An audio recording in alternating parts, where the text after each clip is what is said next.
Thank you and welcome all of you. Welcome, welcome, welcome. Welcome to the Pembroke Pines City Commission meeting of August 20th, 2025. It's great to see you all here. Madam Clerk, will you please call the roll? Commissioner Good. I knew you called me first. Here. Vice Mayor Hernandez. Here. Commissioner Rodriguez. Here. Commissioner Schwartz. Here. Mayor Castillo. Here. City Manager Dodge. Here. City Attorney Gorin. I'm here. We have a quorum. Ladies and gentlemen, I invite you to stand for the pledge and the national anthem, which will be sung tonight by Esmeralda Cortez. She's 13. She's in the 8th grade, and she attends Pines Charter Middle School. And if you will remain standing after the pledge for the national anthem. Thank you. I pledge allegiance to the flag of the United States of America and to the republic for which it stands, one nation, under God, indivisible, with liberty and justice for all.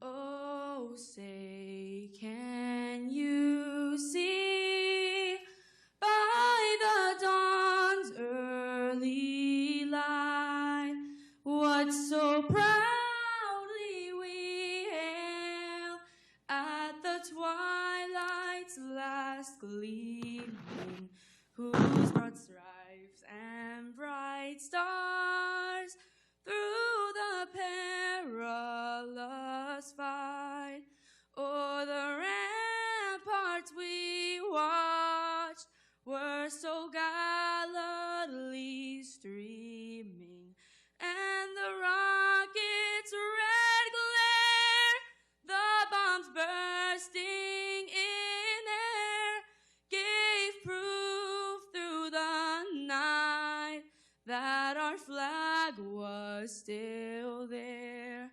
Oh, say, does that star-spangled banner yet wave for the land of the brave and the land of the And the home. home of the brave? Yeah! Wow, that was terrific.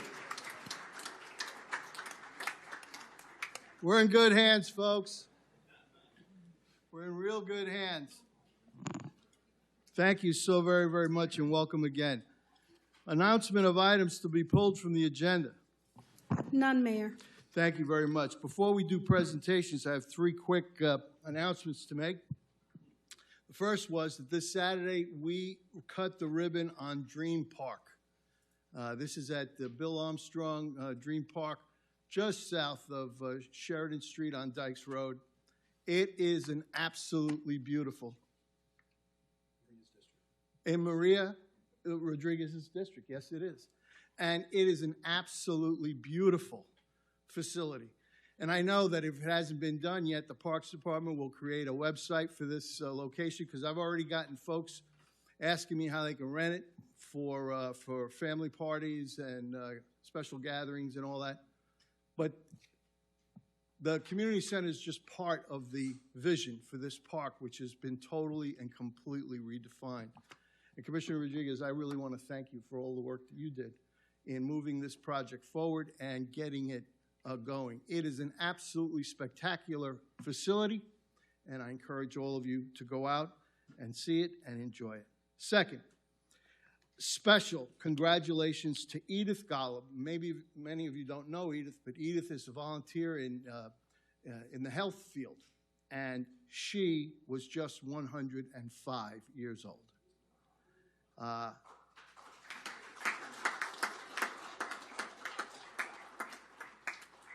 And sharp as a tack. In fact, I told her, I said, you're 105? She says, yes, I am. I said, go on, it can't be true. You don't look a day over 80. And she said, I'll bet you say that to all the girls. Sharp as a tack and sweet as sweet can be. And I asked her, what has life taught you over 105 years? And she says, the best thing any of us can do is be kind. And I was like, wow, that's something to listen to.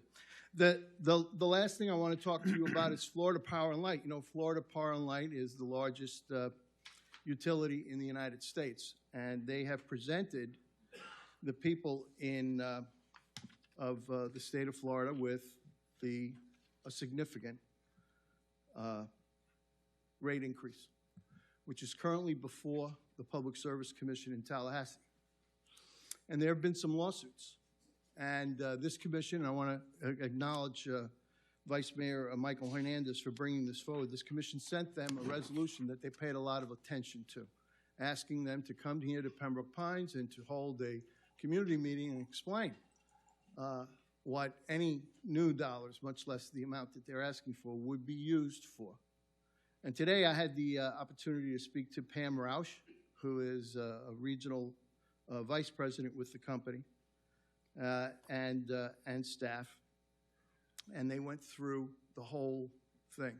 And rather than recount it, I asked her, because we sent them a resolution, I said, even though they've had outreach that has been publicized, she says, and that has generated lots of comments, she said over 500 people were recorded in those comments. I said, look, Pembroke Pines wants a meeting with you folks. And he says, you tell the people of Pembroke Pines that we will be there. The second, the settlement is finished. Because to do it before then is to create a narrative that may not actually happen. But the good news is that won't take long, because it, perhaps even as early as this evening, she said, something can be announced in terms of what the outcome of the settlement is. So the good news is we will be seeing FP&L, and they will be here to answer your questions about what the rate increase is going to do for them, how much it will cost you, and answer any questions that you have. And Mr. Dodge offered the full cooperation of administration in terms of putting together that event. I don't think that they can do multiple events, but they can have one large gathering for Pembroke Pines where all of your questions can be answered. And so those were my 3 items. Now, on to presentations.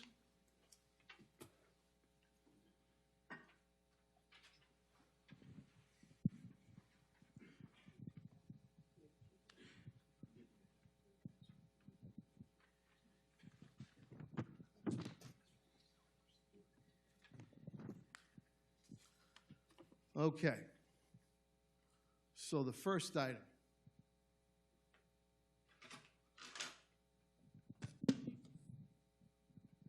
Someone very near and dear to us is retiring. And I got to tell you, we're going to miss her a lot. I've known Julie Lukoski since the day I was elected, 22 years ago? And Mr. Dodge, I know you won't be insulted by this. More than anyone else in this city hall, she taught me about public service. We would have all kinds of chats. We would have all kinds of conversations. Sometimes I would just pick up the phone and call her because I needed some moral support. And we would laugh on the phone. And she would offer what advice she could, because she was always very, very limited in what she'd say. Very careful about what she'd say, because that's her role. Hers is one of the toughest jobs I can imagine. She is the commission secretary. She's responsible for working with all 4 of the city commissioners. And she also works with the mayor. And she's gone through many, many city commissioners and many, many mayors. And every single one of them has loved her and appreciated her and has valued her, and we're going to miss her very, very, very much. And so I'm going to ask her and her family to come up here. And commissioners, if you will please join me.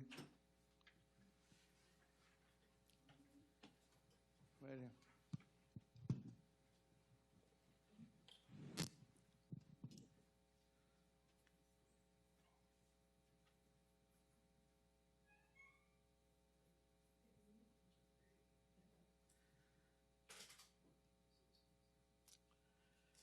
This is a proclamation of the city of Pembroke Pines, Florida, declaring Julie A. Lukoski Day.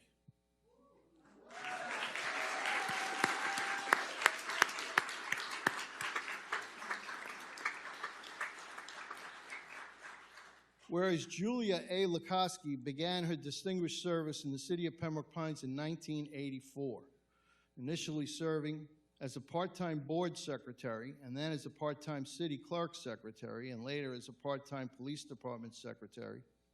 And whereas in 1988, she was promoted to the position of full-time executive assistant in charge of the administration office, serving under the direction of city manager Charles F. Dodge, and providing unwavering support and institutional knowledge to both Mayor Flanagan and Mayor Fichetti. And whereas, after an exemplary tenure, Julia retired in 2002. Yet, her enduring devotion to the city inspired her to return as a part-time executive assistant to the commissioners, which she could do part-time because she knew the job like the back of her hand, where she continued to serve with distinction and dedication. And whereas on August 28, 2025, Julia will conclude her extraordinary career, marking her 4 decades of loyal and impactful service to the city of Pembroke Pines. And whereas through her professionalism, steadfast reliability, and deep understanding of city operations, Julie has played a vital role in maintaining continuity and excellence across multiple city administrations. And whereas over the years, Julie has formed countless lifelong friendships within the city and has served as a mentor and a guide to many, leaving behind a legacy of kindness, support, and wisdom that will be deeply missed.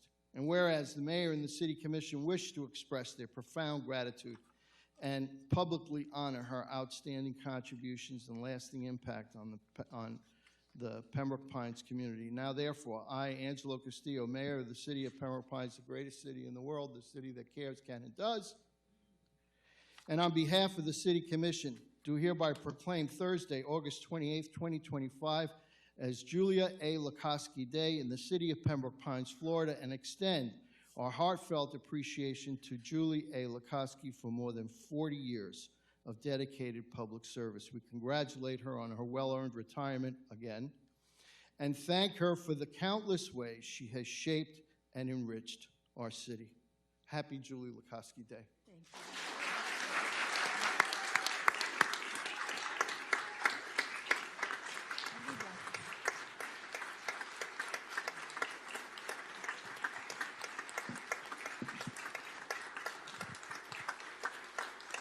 Thank you all very much. I'm going to try to get through this brief statement. As Mayor Castillo said, it's been a long time. It's been a joy. And when Mr. Dodge hired me some 40 years ago, I never dreamed that it would turn into what it's been. But I look at it and I see not just co-workers, but I see family out there. You guys have brought me through some really rough times. And I hope that I've been able to support you when you've gone through rough times. And I would just want you to know you mean so much to me, and I'm so blessed to have these great memories. And I thank you all so much.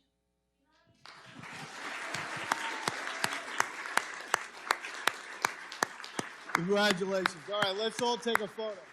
Let's take a photo. Oh, okay, sorry. All together. Can you get us all in from there?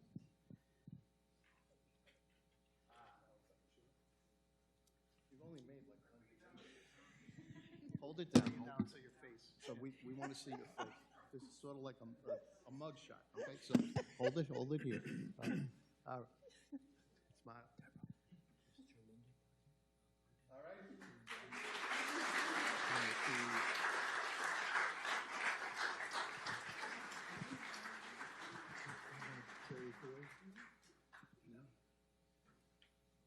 Beautiful.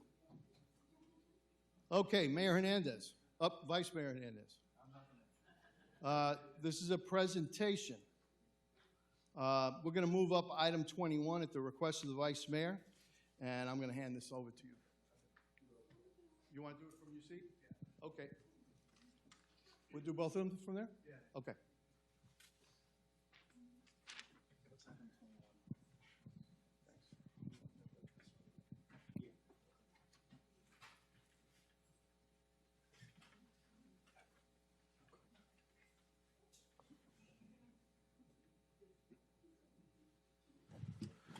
Okay.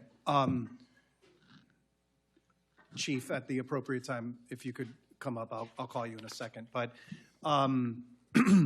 yes, as Vice Mayor and Commissioner, but also as the parent of 2 children in Western Pembroke Pines Public Schools, I've only been here 2 years now, but I try to highlight the work of our school resource officers. Most importantly, because a lot of parents like myself want to make sure that they understand the traffic patterns, yes, and you do a wonderful job, but also those men and women who are protecting our children in our schools. So I had asked first permission if Chief Vargas was okay with me making this presentation, and once he was okay with it and the manager was, it's very brief, and Deborah, our city clerk, Ms. Rogers, excuse me, you can go through it at your leisure. I just wanted to present, well, I won't speak of everyone, but I will say Officer LaBeouf deserves a medal. He's dealt with me now through 2 children and 8 years at Chapelcher Elementary, and I wanted to thank, if anyone's wondering what the model SRO is, it's Officer LaBeouf and others who have been there, so you could just keep cycling through. But every one of our school resource officers brings average decades of experience.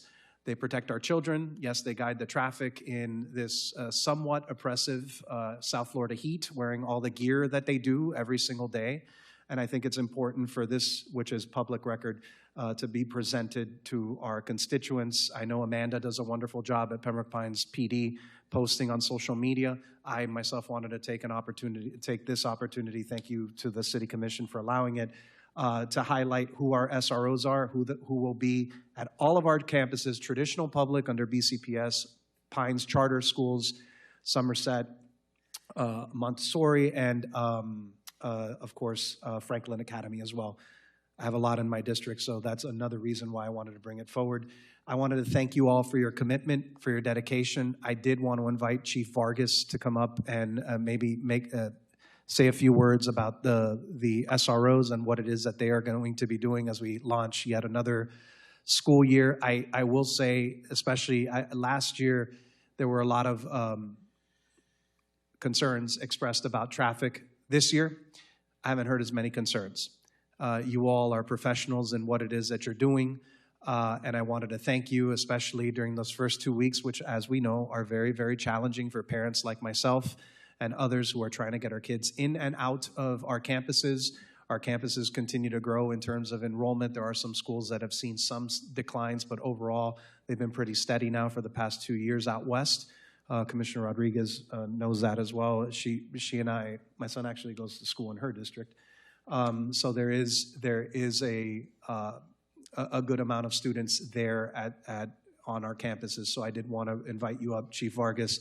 Thank you for what you've done, but also make their information available to all of our residents who may or may not be on Instagram. Some folks do not get on social media, do not know enough about our school resource officers, so I wanted to give you that opportunity to speak about them. I don't know if they're shy. I don't necessarily want them to all come up unless they feel like coming up. However, I did invite your chief to come up so that he could speak about you. Thank you, Chief. Good evening.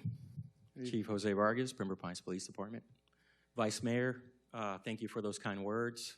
I want to personally thank you and the entire City Commission for your continuous support for our school resource officers, along with our police department. The reality is we have SROs that are second to none. And I am so proud of everything that they accomplish each and every day for one of the reasons why this city is so great, our kids. And that is their priority each and every day. And we don't just hire them because they look great. If you look at them back there. Though they do. They do look great, right? Can we get them a round of applause for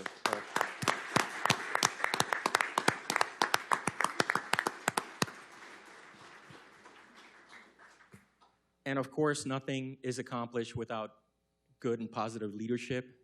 Beyond that, that's supplied and provided by our SROs to the children, but also to our own SROs who have a dedicated team of leaders of sergeants who help them accomplish the mission.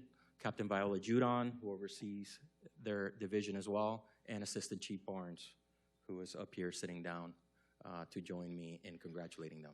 So again, I want to personally thank all of you for being so good to our officers, and I want to personally thank each and every one of our SROs. Many of them made it here tonight. Many of them have their own families that they have to be and take care of at home, but they made it a priority to be here to listen to those kind words, and they will be getting up super early tomorrow for the next day of school and being there for everybody's kids to make a positive change. So thank you, sir. Thank you, all of you. Appreciate it.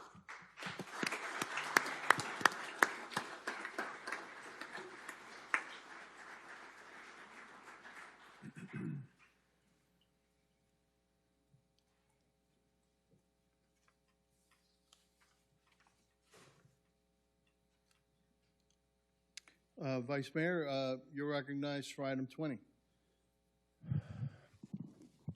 Okay. So good evening to everyone, and tonight why I place this item on the agenda, which for those of you who don't have an agenda, it's actually item number 20. We just moved it up on the agenda. Tonight, we're looking at something very important for our entire city, and it's the idea of the city of Pembroke Pines becoming an autism-friendly city. The idea first came to us through a member of our Diversity and Heritage Board who suggested that Pembroke Pines do something to bring awareness to our autism community.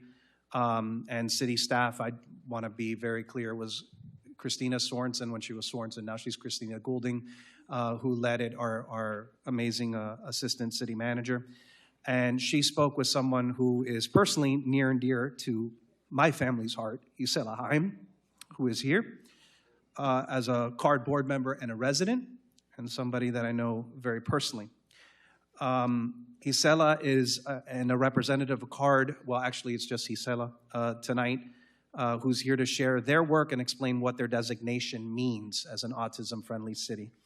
I want to thank CARD, Gisela, and Christina for being here tonight, our Assistant City Manager, for helping us guide us through this effort. Obviously, this is something that would require the support of my colleagues and the City Manager. Why does it matter? I think Pembroke Pines has always, throughout its history, worked to make sure that our residents feel welcome, all of our residents feel welcome and included, not only in our events, but our programming, and we want to serve the entire community of 172,000 residents. From my perspective, becoming an autism-friendly city is a way to continue that commitment. It means taking necessary steps to make sure individuals with autism and their families feel supported and comfortable in our community. So looking ahead, I'm looking at Gisela, who will also speak on behalf of CARD. She'll tell us more about the initiative and the steps involved, and after that, Assistant City Manager Goulding will discuss more about some of the programs that the city has already in place, because we do have some in place, and how this initiative can help us build on those efforts. This is a chance for Pembroke Pines to take yet another step, and I want to emphasize another step, because it's not the first. We've taken steps in the past to be a city that's welcoming for all. So I'm glad to get this conversation started tonight, and I look forward to my colleagues' comments tonight. Gisela and Christina.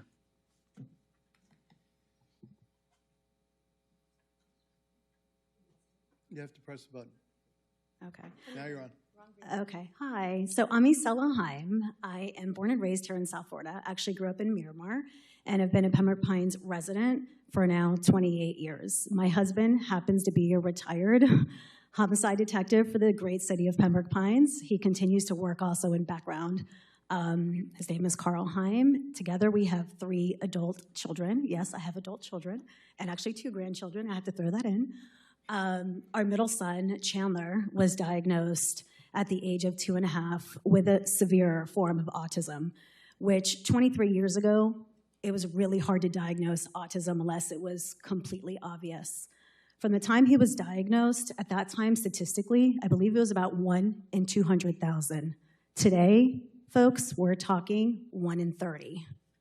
Statistically, this is staggering, especially in a short time of 22 years. I'm here today not only as a parent, but I'm also an educational advocate.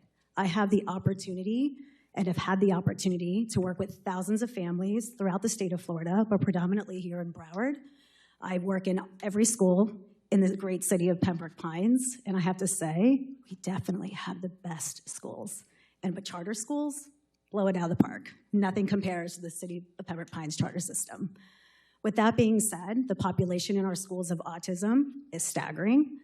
You know, they are withholding funds constantly. Everything that's going on right now with the Department of Ed is scary, but our skills are still pulling through, and our children are getting the support, and our programs are only improving. CARD, the Center of Autism and Related Disabilities, I'm speaking here on behalf of them, as the representative couldn't be here tonight. We wouldn't want him here, he has COVID, so I said, I got this. I can play two roles. I'm a board member for the Center of Autism and Related Disabilities, the UM office. Through the UM office, we cover Monroe County, Miami-Dade, and Broward. Just in this tri-county area, we represent over 18,500 families with an autism spectrum disorder or a related disability. CARD is a free resource to families. No joke, free. Nothing is free anymore, right? They are free, they're amazing. They have been the lifeline for my family from the onset of diagnosis to even now through adulthood. I've helped create many offices, therapy offices, programs. My own son attends now an adult program that I helped create. My next step is a group home. We'll get there, but I can only get there with the support of CARD. The initiative to make Pines autism friendly is really a designation that for families that are looking to relocate to South Florida and they happen to have a child on this spectrum, which as I told you statistically, there's a very good chance, they want to find a city that can understand our children, that are going to support our children. And at all events, there's opportunities for our families to come in and they can feel not only supported, but perhaps have opportunities in the city that they can participate in. And that's really what the city initiative does.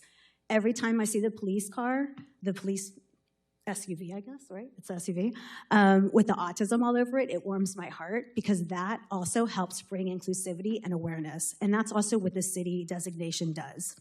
I will say our neighboring cities also do have this designation. So I think it's time for us as Pembroke Pines to get this going. And this will be at no expense to the city in any way. So CARD is their, this whole autism-friendly guiding principles to promote our shared expertise and experience through empowerment, education, and community engagement to create inclusive business and organization settings. And they help with that. Can you get to the next one? They help with all the organization of it. It's really a great journey because your staff is also empowered. They do staff training. It helps really, like I said, any family coming to an event, they know it's autism friendly, so chances are there may be a sensory area. So if our child is feeling overstimulated, they need a break, they'll be able to acquire that break, in whatever event there is through the city. So that's one of the things. We can also help create employment opportunities, internship opportunities, so our residents of Pembroke Pines that do have an autism diagnosis or related disabilities can seek employment. There's way too many adults sitting home doing nothing after they age out of the school program, and that's not okay. So if they live in our city, we should be providing them an opportunity for work to be a part of the community. And I think that's the biggest thing with having an autism-friendly city. So CARD's goal is to build a more welcoming community for citizens of all abilities by partnering with community entities interested in making a difference in the lives of people diagnosed with an autism spectrum disorder or related disability and their families. Their families is a huge thing. As a mom of a 25-year-old, there's nothing more that I want is for my son to feel accepted, included, and feel like he's part of a community. And this is exactly what this does. And this is, again, all done at no cost to the city. Autism Friendly is providing a welcoming, compassionate, and non-judgmental environment for individuals with ASD or related disabilities. You and your staff will learn effective strategies and supports that are helpful in promoting autism-friendly experiences.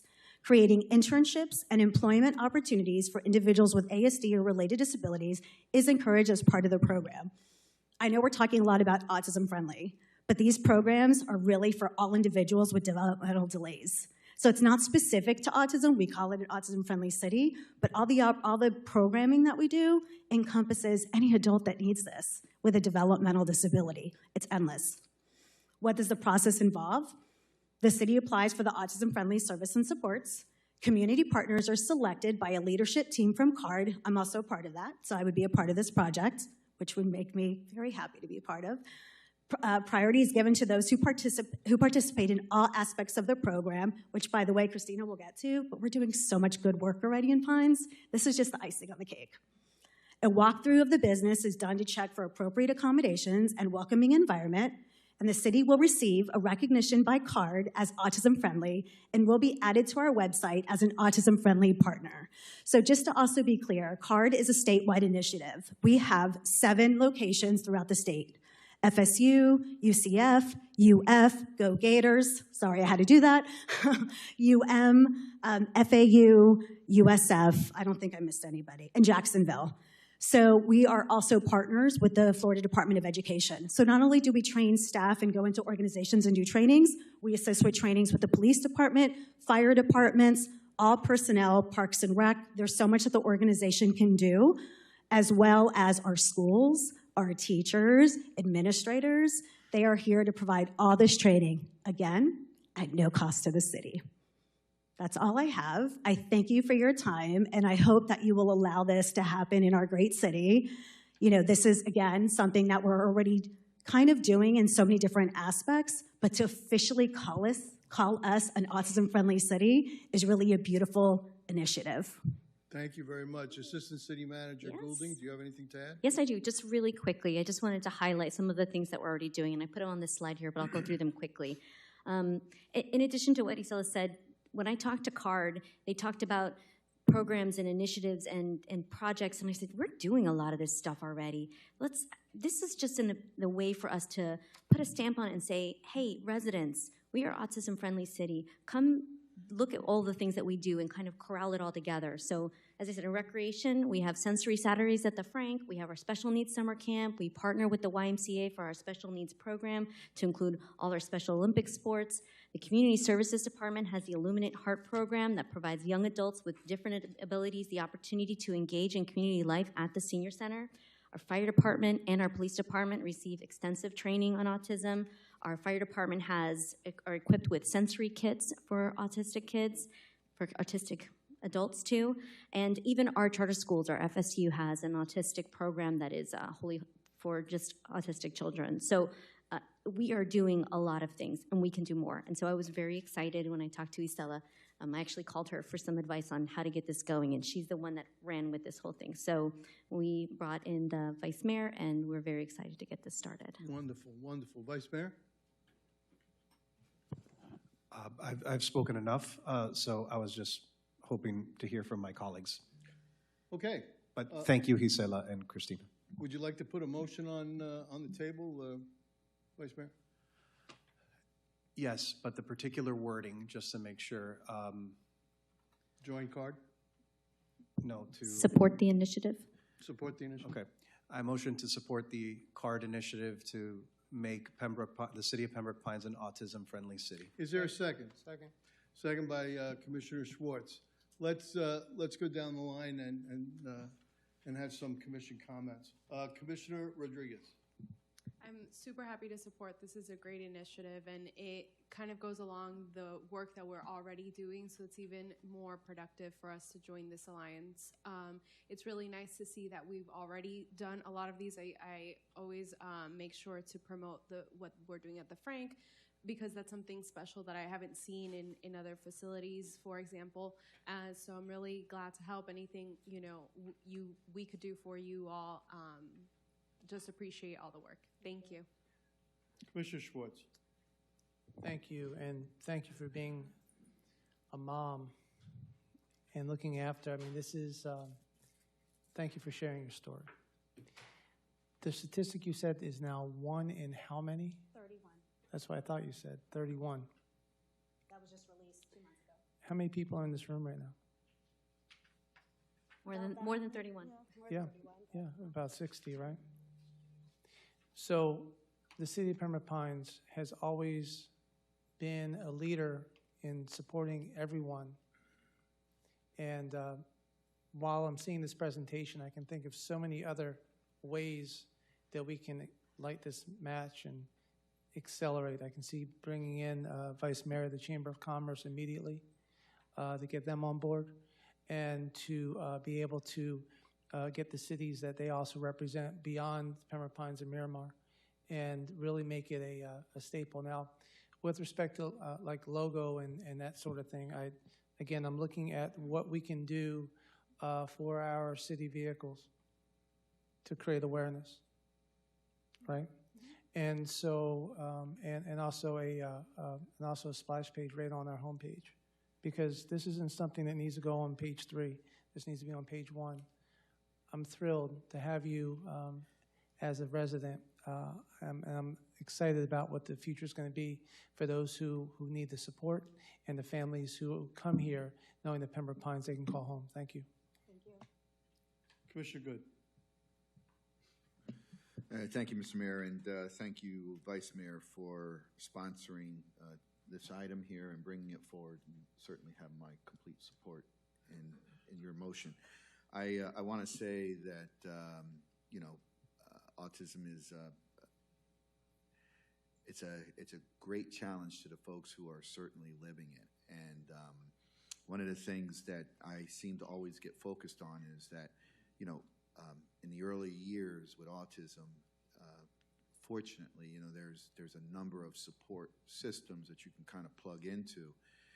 It's when you age out when it becomes more important, where you really want to be able to blend and be a fabric of the community, which is the challenge. And this is what I see in this program. This is where my efforts would be focused on, is to build programming to allow those who are on the spectrum to engage at their capacities meaningfully, beyond the age of 18, and become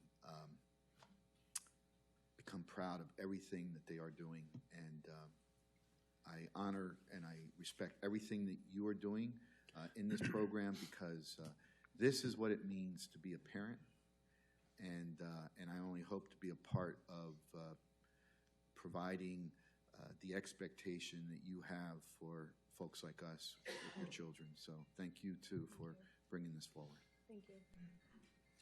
I would simply add that the job of every good adult is to help ensure that every single child,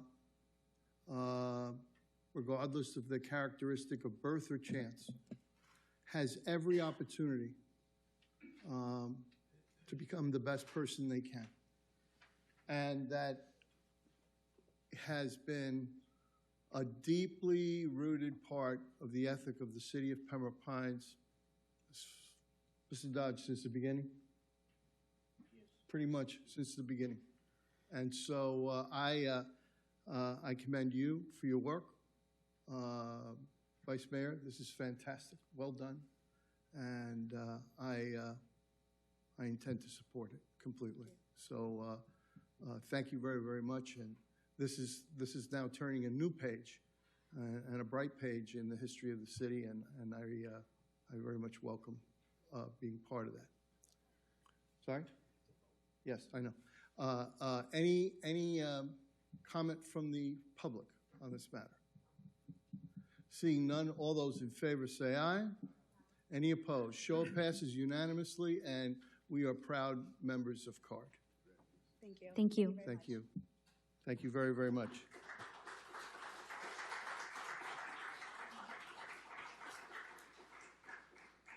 Okay. Items at the request of the public. Now, I have several of you that have signed up for the Pembroke Road expansion item, which, Commissioner Good, is item number what on the agenda? Item number 15. If it's okay, I'd like to wait until the item comes up and allow you all to speak. Is that acceptable to you all? Is that acceptable? This way we can get it all in at once. It'll simplify the record and help move the meeting along better, and I thank you for that indulgence. Today we have George Corin, who is here.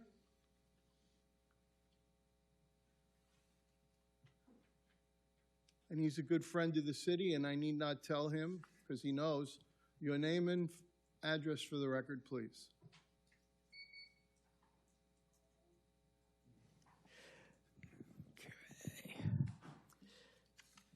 Okay, as said, my name is George Corin. I live at 6751 Southwest 11th Street in Pembroke Pines, commonly called Pines Village, right next to North Perry Airport. So, good evening, everyone. I'm not going to go through individually. I'm going to try to use my 3 minutes wisely and speak to you some of my ideas and thoughts regarding North Perry Airport. I would like to stress the importance of the town hall meeting on the 27th by our county commissioner. This is our chance to reset the thinking on North Perry Airport. The focus must be on the residents and what the continuous increase in operations over the last 30 years has done and is doing, even as I speak, to the environment nearby residents are being forced to live in. Our problem is the quantity of pollution coming from each and every one of the aircraft flying low level over our homes every day. The inspection and improvement route to improve safety have been tried before and has had a very limited effect on surrounding communities. We need to let aviation know. We know what they have been able to keep under wraps for nearly 30 years. The communities surrounding North Perry Airport, especially Pines Village, have reached a saturation point for the number of operations it can safely tolerate. Think about that for a moment. It's right now at 300,000 plus annually, quite a bit. The residents have been forced and are being forced to change their lifestyles to conform to North Perry Airport. This is unacceptable and must change. Aviation must no longer be allowed to poison our air. These poisons are like no others. They're metals, they're noise, they're gases. And they constantly rain down upon us, affecting our children and our elderly in horrible ways. The fastest and most effective way to clean up our air. This is the air we live and breathe, play in, and are in for our lifetimes. The way to clean up our air is to cut back the number of operations at North Perry Airport to a humanly tolerable level. Less operations equal less chance for accidents and less pollution to the environment. This is something that can be implemented immediately and provide some immediate relief for thousands of people in the city of Pembroke Pines, Miramar, Hollywood. It's time to put the FAA and the EPA on notice. They must make this happen. Thank you for your time. Thank you, Mr. Corin. Thank you very much for your testimony. And that meeting will be on 5:30 on the 27th at the South Regional Library. I believe that's the one at BCC, correct? And that's where it will be, and all residents are invited that have an interest in the matter are invited to attend. Okay. Appeals of the Board of Adjustment decisions. We have none, Mayor. Commission order to report. None, Mayor. Okay. City Attorney, item 12. Thank you, Mayor and Commission. Good evening. Item 12 for the record is a request to appeal a decision of the Planning and Zoning Board for the town gate that's referenced as Cedar Way sidewalk variance to allow a 4-foot sidewalk on one side of the roadway for a 40-foot private roadway instead of the required 4-foot sidewalk on both sides of the roadway for a 40-foot private roadway. Mr. Mayor and Commission, just for the record, tonight is an appellate proceeding. You've been down this road before with other appeals from both the Board of Adjustment as well as from the Planning and Zoning Board, but allow me to refresh your recollection of what our code says, and you'll be guided accordingly for that particular review. Under Section 155.311, it's referenced as application appeal process. The right to appeal is referred to as follows. Any party agree by a decision, interpretation, or order made by the Planning and Economic Development Department Director or other administrative official, the Board of Adjustment, the Planning and Zoning Board, or the City Commission in administering or enforcing the provisions of the Land Development Code may appeal the decision, interpretation, or the order. That's what's before you this evening. The method by which those appeals are conducted are as follows. Appeal of board decisions. Number 1, under subsection C, decisions of the Board of Adjustment or the Planning and Zoning Board collectively known as the Board in quasi-judicial proceedings which occurred below are subject to appeal to the City Commission by either the city, by the petitioner, or an affected person as defined in this code and based on the lack of competent and substantial evidence to support the board's ruling. Any person seeking to appeal must file a written request to appeal with the Director of Planning and Economic Development, which did occur in this particular matter, and the backup material is in the Green Book and also available online. No later than noon on the 7th calendar day following the meeting at which the board has rendered a final decision. For the record, the application and the request for this appeal was filed timely under the City Code and under the Land Development Regulations. Under subsection 3, the applicant filing the appeal shall submit a written statement to the Director of Planning and Economic Development no later than 10 days before the City Commission meeting at which the appeal shall be heard. In the backup, you'll be hearing about this shortly, but there's a letter of request on the appeal with a PowerPoint presentation by counsel on behalf of the appellant, and that was filed on a timely basis. The written statement shall state with specificity why the appellant believes that the board's decision was not based on competent and substantial evidence. This written statement and shall include in the agenda for the City Commission meeting at which time the appeal shall be heard, which is this evening. The person filing the appeal shall bear the cost of all advertising and notice requirements associated with the appeal, all of which has been performed by the applicant, by the appellant. And finally, the appeal shall be presented to the City Commission as soon as practicable, subject to the notice requirements and procedures set forth herein for a final determination as to whether or not there was competent and substantial evidence to support the board's ruling. Appeals of the City Commission and decisions. The final determination of the City Commission with regards to the application specified in the Land Development Code is subject to judicial review in a court of competent jurisdiction.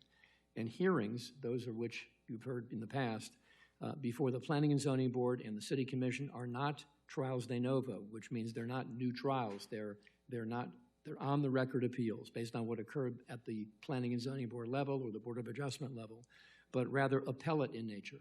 So you'll be hearing from counsel for the appellant this evening, Mr. Cole, who was a qualified and competent attorney, a city attorney and a colleague. He is the appellant on behalf of the party. Appeal shall be limited to the written record, and no new record and new additional evidence shall not be presented. So whatever was presented below, whatever was before the Planning and Zoning Board, whatever documents, materials, and other information which was considered there is now legally before you, and tonight you have before you what is called basically an appellate proceeding, which the mayor will regulate as the chair of the meeting. To that extent, any record evidence that would be offered, which was subsequent to or different than the filing and the record occurring below, is, again, runs afoul of the provisions of the section itself. The history that we have in matters like this is it's kind of a hybrid situation where the speakers before the mayor and commission this evening, which is the appellant and staff, would be sworn.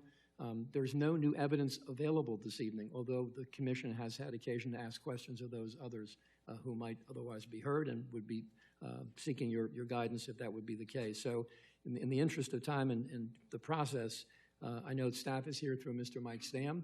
If you would kindly rise, and Mr. Cole, if you will as well, be sworn. The clerk will swear you in for the purpose of this appellate proceeding, and to the extent possible, open the conversation. Does anyone else need to be sworn in? I'll limit that, Mayor, to the point of your interest in having any further conversation that might be outside the record. And that's why I would limit it to those speaking Okay, initially. very well. Those will be the speakers. Thank you, then. Mayor. Do you swear or affirm that the testimony you're about to give shall be the whole truth and nothing but the truth? Thank you. And Mayor and Commission, this evening you're here under application ZV 2024-008, August the 20th. Mr. Stam is the opening act. He will get to present to you a predicate for how we got here. Mr. Cole will also then have the opportunity to present his presentation, and I know that he has a PowerPoint that he'd like to share with you as and with when the time comes to do so. Thank you, Thank you Mr. very Mayor. much. Mr. Stam. Mr. Stam, if you could please identify yourself for the record. Michael Stam, Assistant City Manager and Director of Planning and Economic Development. And if you could please just summarize the facts regarding this matter and any other information that you feel pertinent to share. Yes, sir. Mayor, Commissioners, on May 8th, 2025, the Planning and Zoning Board heard variance request ZV 2024-0008 to permit the removal of an existing 4-foot sidewalk on one side of the roadway where a 4-foot sidewalk is required on both sides of a 40-foot private roadway. The roadway design standards for the Cedar Way subdivision is regulated by the Towngate Planned Unit Development PUD guidelines. The variance is being sought to remove the existing sidewalk along the north side of Cedar Way. In your backup, there's some imagery that shows this. Specifically along Northwest 24th Street due to an ongoing maintenance challenges. Towngate Master Association is the owner of the subject property and is responsible for the maintenance. It's important to note that when this item went before the Planning and Zoning Board, Planning and Zoning staff do not make recommendations on variance requests. Just like Board of Adjustment requests, similar requests don't get Planning and Zoning staff's recommendation. After hearing testimony and reviewing the application as well as the statements from the applicant, the Planning and Zoning Board voted to deny the variance, ZV 2024-008, by a 3-0 vote. That evening, there was only 3 board members in attendance. Board members Labate, Aloy, and Zacharias. Prior to the vote, the applicant was provided an opportunity to defer the application to a future meeting due to a unanimous vote being required to pass the variance.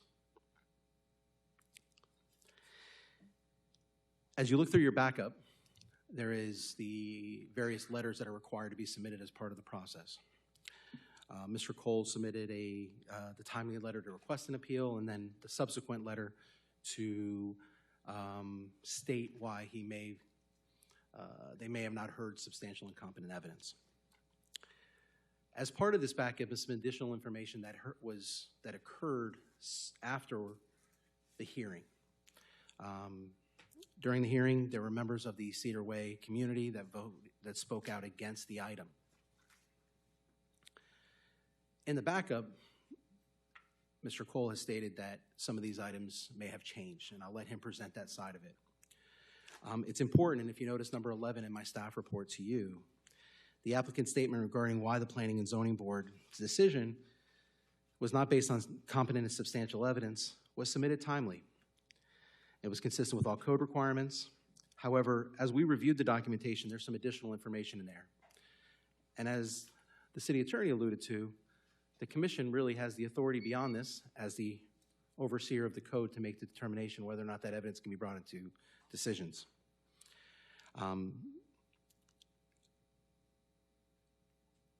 The backup shows the damage to the sidewalk, the trees in question. However, the PUD guides the fact that 2 sidewalks are required here. So Mr. Cole's request is to remove the sidewalk.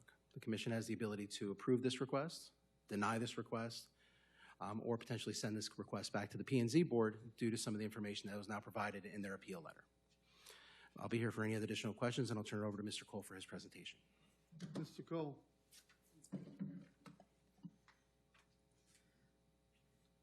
Your name and address for the record, please. Thank you.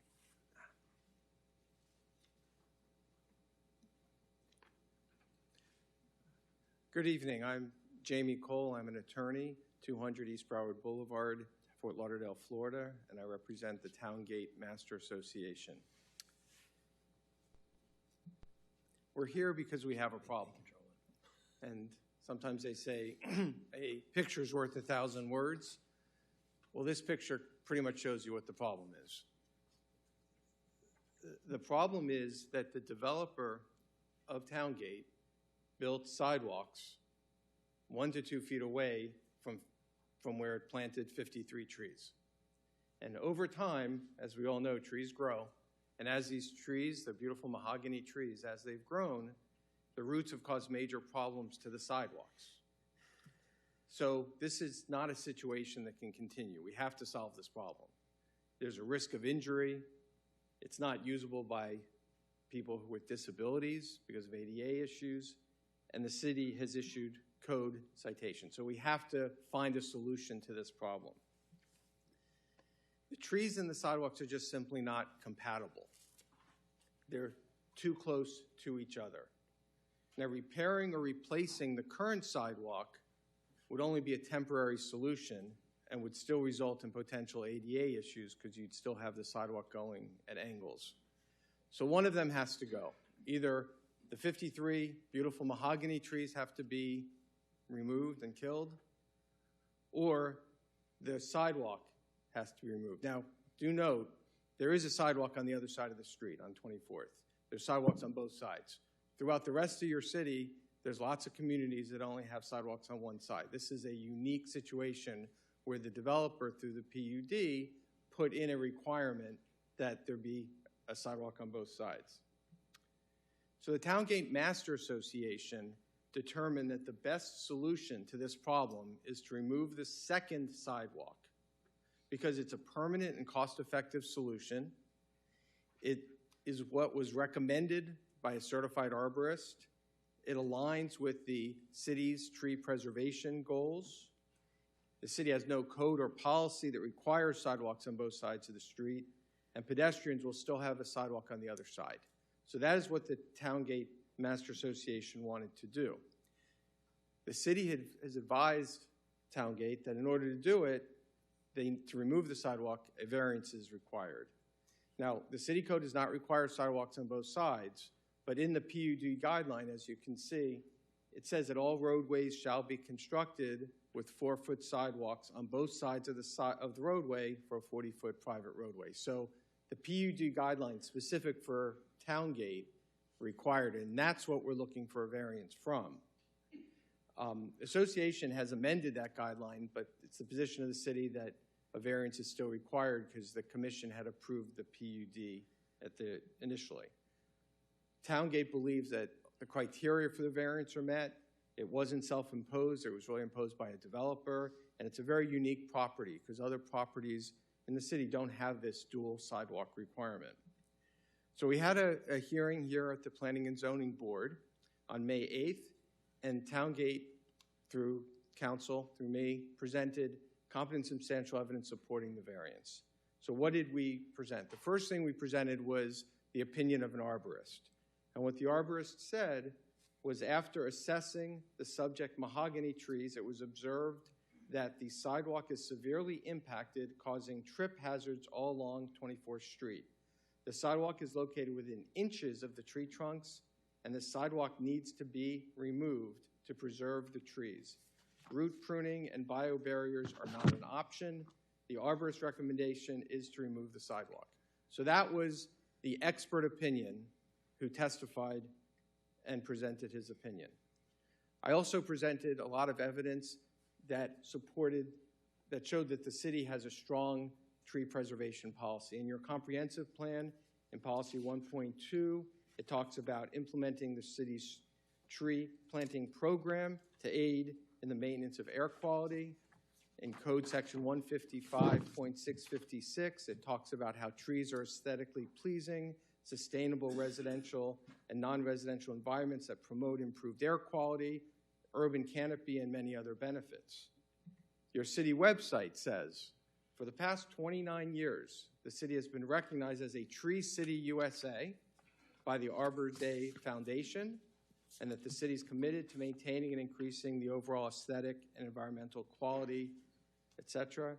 It says the Pembroke Pines City Commission supports increasing the tree canopy throughout the city and wants to increase it by 30% by the year 2030.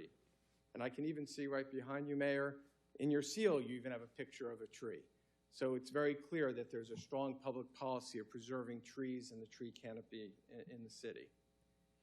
We presented evidence that the only cost-effective option was removing the sidewalk. The other option would be to remove the trees and fix the sidewalk. It would cost $300,000. There's only slightly more than 100 units in Cedar Way. That would be almost $3,000 per unit. We could keep the trees and just temporarily repair the sidewalk. That would still be about $2,000 per unit. Removing the sidewalk, installing the grass is cost-effective. It's only $40,000. We also showed the results of a survey that were introduced at the hearing. Of all the people in Cedar Way who responded to a survey, 91% supported keeping the trees, removing the sidewalk, and throughout all town. Let me stop you there. Was this survey presented to the Planning and Zoning Board? Yes. This was presented? Yes, this survey was done by the Towngate Association. A later survey that I'm going to mention was done by the Cedar Way Association. And this was presented, yes. Okay, go ahead. And throughout all of Towngate, 82% supported it. So there was clear community support. But at the Planning and Zoning Board, there was opposition. The Cedar Way Association, which is the sub-association, opposed this, and their attorney and 9 members of the association came up and objected. They didn't present any evidence. They just said that they didn't agree with it. So it's not really a matter of evidence. It was really just a matter of they were opposed to it. They liked having the 2 sidewalks. There was no expert opinion contradicting Towngate's arborist. They did not present a certified arborist contradicting it. There was no evidence that disagreed that the city has a commitment to tree preservation. There was no evidence saying that the city code and policies generally do not require sidewalks, and the other communities, many do not have 2 sidewalks. There was no contrary cost estimates, and there was no contrary resident surveys. The opposition was purely limited to them saying, we don't want it. It was really just public sentiment. The attorney argument, that is not evidence. Lay opinion is not competent evidence, and public sentiment is not permitted to be a basis of their decision. And I'm sure your city attorney would agree with that.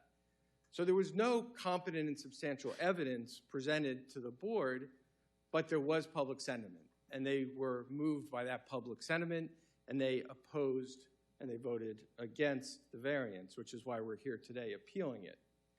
Since then, this disagreement, I mean, there was clearly a disagreement between the Towngate Association and the Sub-Association at Cedar Way. That's been resolved. They've made peace. They now both agree that this is the proper solution. And I have before you a letter from them that I'm going to read. Now, I do want to emphasize, this isn't evidence. This is just showing that they have changed their position. They no longer object to it. So this is what the letter says, and it's in your backup. Mayor, before we go any further, City Attorney. Yes, Mayor. Yes, sir. I took great interest in this item. I didn't watch the proceedings once. I watched it twice to ensure that the information being said tonight is no different than what was presented to the Planning and Zoning Board. I am a little uncomfortable with what Mr. Cole is about to read into the record because this is new. And I believe that this commission has a responsibility to only review what was previously presented to avoid any potential issues legally, and this is why I'm asking you the question. And the question, Commissioner? The question is, if Mr. Cole were to read this into the record, this commission can't consider it. Mr. Mayor, if I can respond briefly? Please. Please. I read the provision of our city code and the LDCs, LDRs a few moments ago to give a predicate for the discussion this evening. And the provisions are fairly clear, which is that appeals are limited to the written record and new additional evidence shall not be presented. However, this document before you is in the Green Book. It's actually published and part of the record. It would not be inappropriate for counsel, if he so chose, to proffer the letter. It is not an item that was put into evidence at the time of the hearing. This commission gets to weigh how it listens to the appeal and how it evaluates the information. Commissioner Schwartz, you are correct in the context of adding new additional evidence. If it's a proffer, it's not an offering into evidence, it's not part of the record, it's simply a consideration for how you make your ultimate decision. Correctly stated, Mr. Stamm earlier indicated that you own and control your LDRs. They're a product of this commission through a very uniquely lengthy and full due process activities to get it adopted, which is the case, but it's your product. So to that extent, I believe that if the mayor was so choose to at least allow the proffer of the letter, that certainly would be legally permissible. I'll allow you to read your letter. However, we're going to be following the city attorney's advice. Go right ahead. Yes, thank you, Mayor. So the letter says, Dear City of Pembroke Pines, on behalf of the Board of Directors of Cedar Way, we are submitting this letter in support of the variance request to remove the sidewalk on 24th Street based on the outcome of a community-wide survey. Out of 113 total homeowners, 54 residents participated in the survey. The results were overwhelmingly in favor of supporting the Master Association's request for a variance and removal of the sidewalk. Specifically, approximately 74% of those who participated support the full removal of the sidewalk by the Master Association Towngate. Given the strong majority, the board is in favor of this course of action and respectfully requests your approval to proceed. Should you require any additional documentation or clarification, please feel free to reach out via email at craig.cedarway@gmail.com. Sincerely, on behalf of the Board of Directors, Craig Kosis, Director and Vice President, Cedar Way Association. Now, Mr. Kosis is here. If you want to ask him questions, I know it's within your purview to do that or not. He's not under oath. There's only two speakers. Okay, and the attorney from Cedar Way is here as well. I do understand that there's only two speakers, and you can always swear someone in.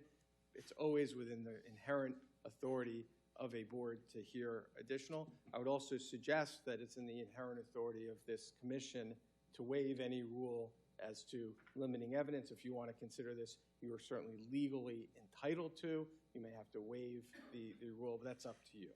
Thank you very much. Anything else? Yes, I just wanted to point out the main argument that we have here is that there's no competent substantial evidence in the record.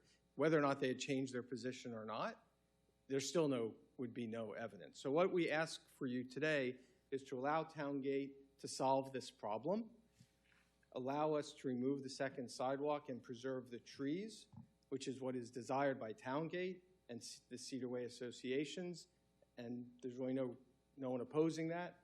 We ask you to overturn the Planning and Zoning Board decision because it lacks competent and substantial evidence. It was just lay opinion and public sentiment. There was no expert opinion. And we would ask that you grant the variance from the PUD guideline here. Now, the other option would be to send it back to the board. We don't really think there's any reason to do that. It just will delay and cost money. But if that is the will, we certainly could go back to the Planning and Zoning Board and hear this again. But given that there was total lack of competent substantial evidence, we do ask that you overturn it and follow the will of the community. Thank you.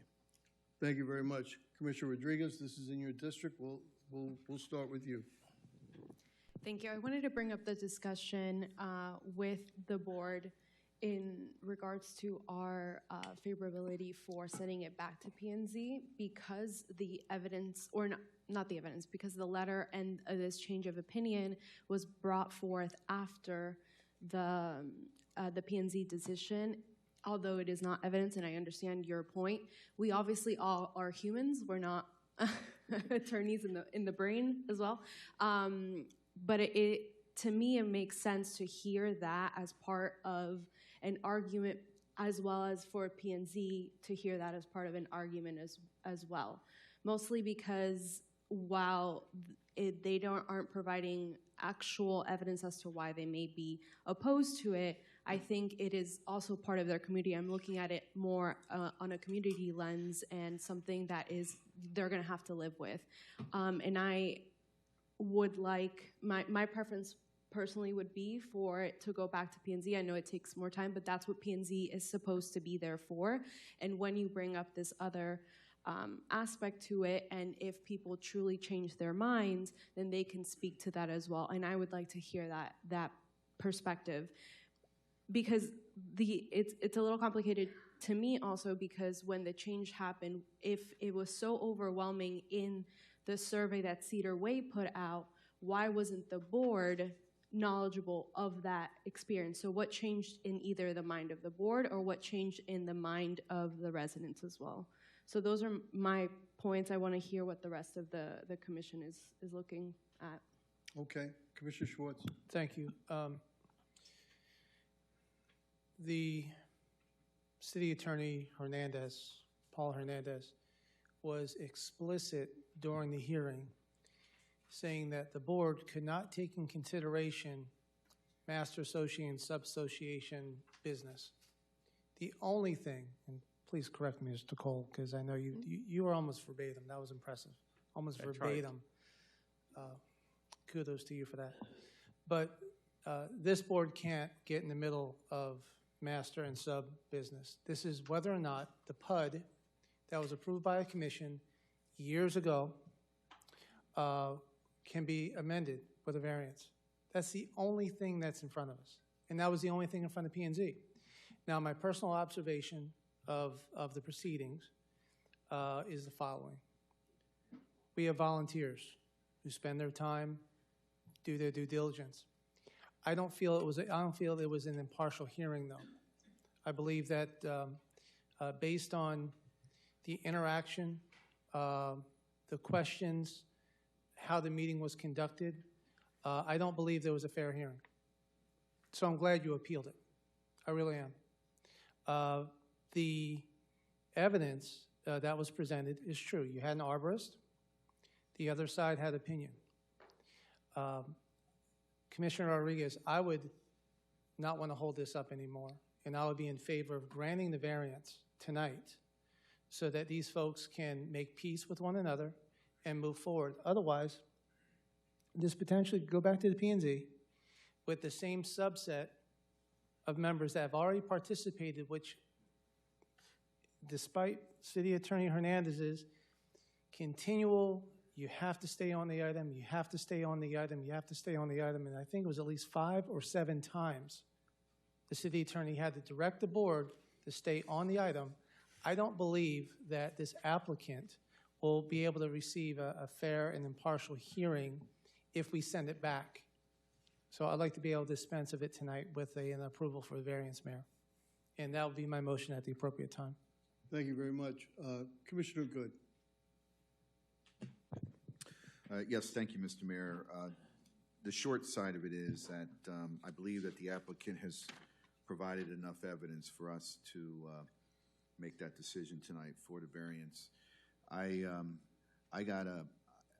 This has been a constant dilemma for a lot of communities that have developed years ago. Great intention, make everything look beautiful, mobility, try to put everything in, but these developments are a little dense, and they don't have the space to put everything in. And at the time, I think they should have just thought about either it should have been a tree or a sidewalk, or one on the other side, one on the other, because the fact is that those trees are beautiful. They are an asset to the community without any doubt, but they are creating a safety hazard. All I could think about is, the trip and falls, who becomes responsible. Typically, whoever owns the right-of-way is the responsible party, but also, too, the owner of that property actually sometimes gets called into the lawsuit as well. So, I mean, it's a no-win situation if there is an injury. And so, it's either the trees or the sidewalks. And the fact that evidence was brought forward that our city has, certain codes that allow for sidewalks on one side. I think this is just one of those circumstances where the PUD was well-intended, but and they did really good. They achieved probably more than they expected, but the years that have gone by have certainly left it in a very tenable situation, and I believe that the evidence is sufficient enough to make that decision tonight and grant the variance. Thank you. Vice Mayor? Thank you, Mayor. Normally on these issues, I go with the district commissioner and what he or she is thinking. I am very disappointed that the survey came in after the fact. I think if there was that kind of public opinion, which my background is in surveys on my day job, I think it should have been done before. I think it should have been presented into evidence. You probably could have avoided this. So I'm not sure what happened, but it's not evidence because our attorney says it's not evidence because it wasn't conducted before. So I'm not considering the survey in my decision. The sidewalks look terrible. I agree with you on that. I have a question for our city attorney, Mr. Gorin. Any decision on granting a variance tonight is a precedent setting for other properties throughout the city of Pembroke Pines? May I respond, Mayor? Yes. The answer is generally not, because this is a specific set of facts before this commission on a specific set of events and circumstances that are always uniquely different. So my belief is personally there's no precedential effect. This item stands alone. And if there were, this is probably to you, Mr. Cole, if there were a variance granted, this is at the association's cost, not at the cost of Pembroke Pines taxpayers. That's correct. Okay. I'm making it very clear. I will go with whatever the district commissioner would like to see happen. It is her district. I respect the fact that she was elected there. So although I may have difference of opinion oftentimes, I will go with the district commissioner regardless whether it's Commissioner Rodriguez, Good, or Schwartz. Thank you very much, and I want to thank you for coming forward. You know, this is a very unusual set of facts. You have a planned unit development that the homeowners in Towngate bought into. And it calls for trees and sidewalks, not trees or sidewalks. It calls for trees and sidewalks. I do not have all of the evidence to conclude on the question as to whether or not trees and sidewalks are not possible. And while I respect that an arborist wrote a letter, I'm still not there with respect to that conclusion. That's a conclusion that should be examined and arrived at by the board, by the Planning and Zoning Board. Point of clarification, Mayor. Yes. In our backup is the video during the testimony. This PUD is unusual. When it was approved by the commission back in 1999, it was actually approved for sidewalks on two sides, which is unique to Yes, I'm aware of that. any other What's PUD. your point of clarification? Well, my point of clarification was the sidewalk issue.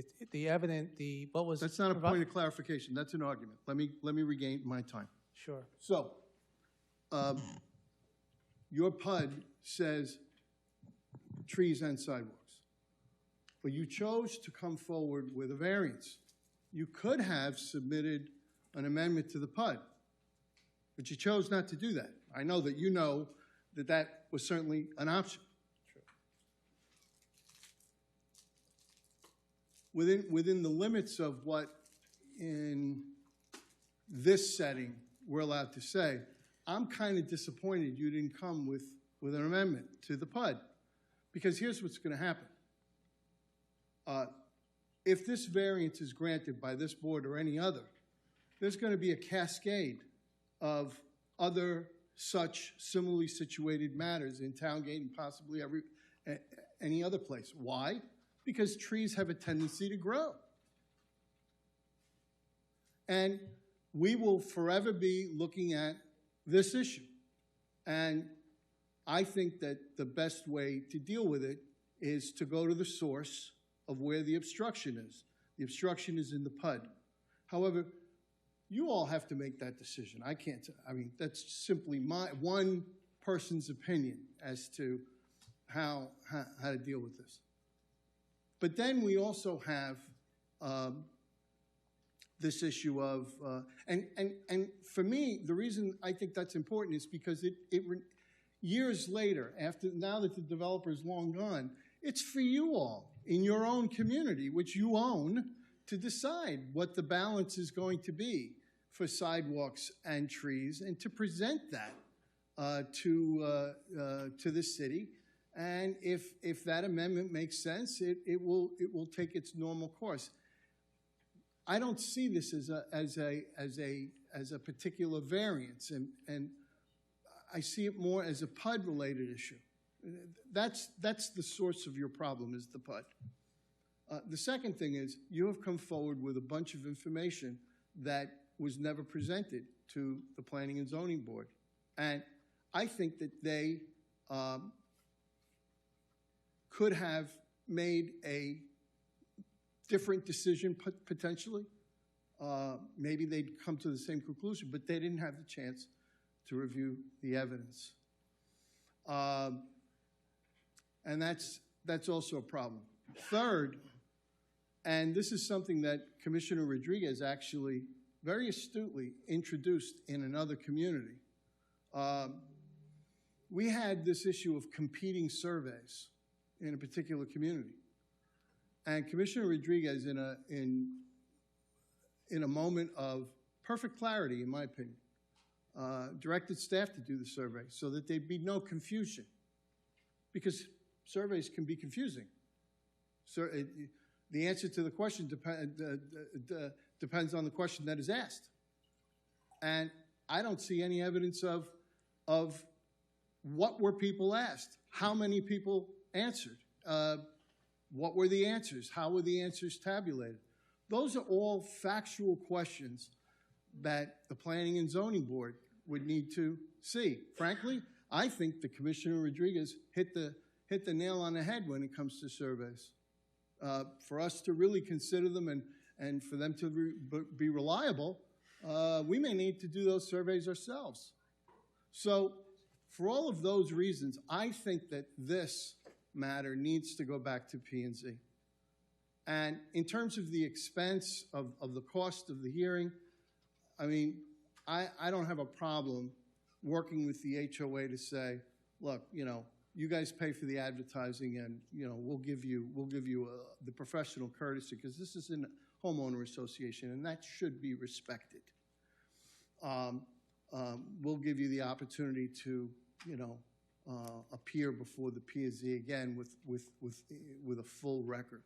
But I'm not in a position today to draw a conclusion on this. And in terms of what you need to do with that sidewalk, it looks to me like you need to close it down, at least temporarily, if you haven't done that, and restrict people from what is clearly a dangerous area. Quite honestly, I don't know how it was allowed to get that bad in the first place, but that's also a factual question that someone other than this board should be asking. So my view is it should go back to P&Z. May I respond? Yes, sir. Okay. You can respond to all of these points of view. Right. First of all, as far as the competing surveys, there's really no competing surveys. Towngate Master Association did a survey. Right.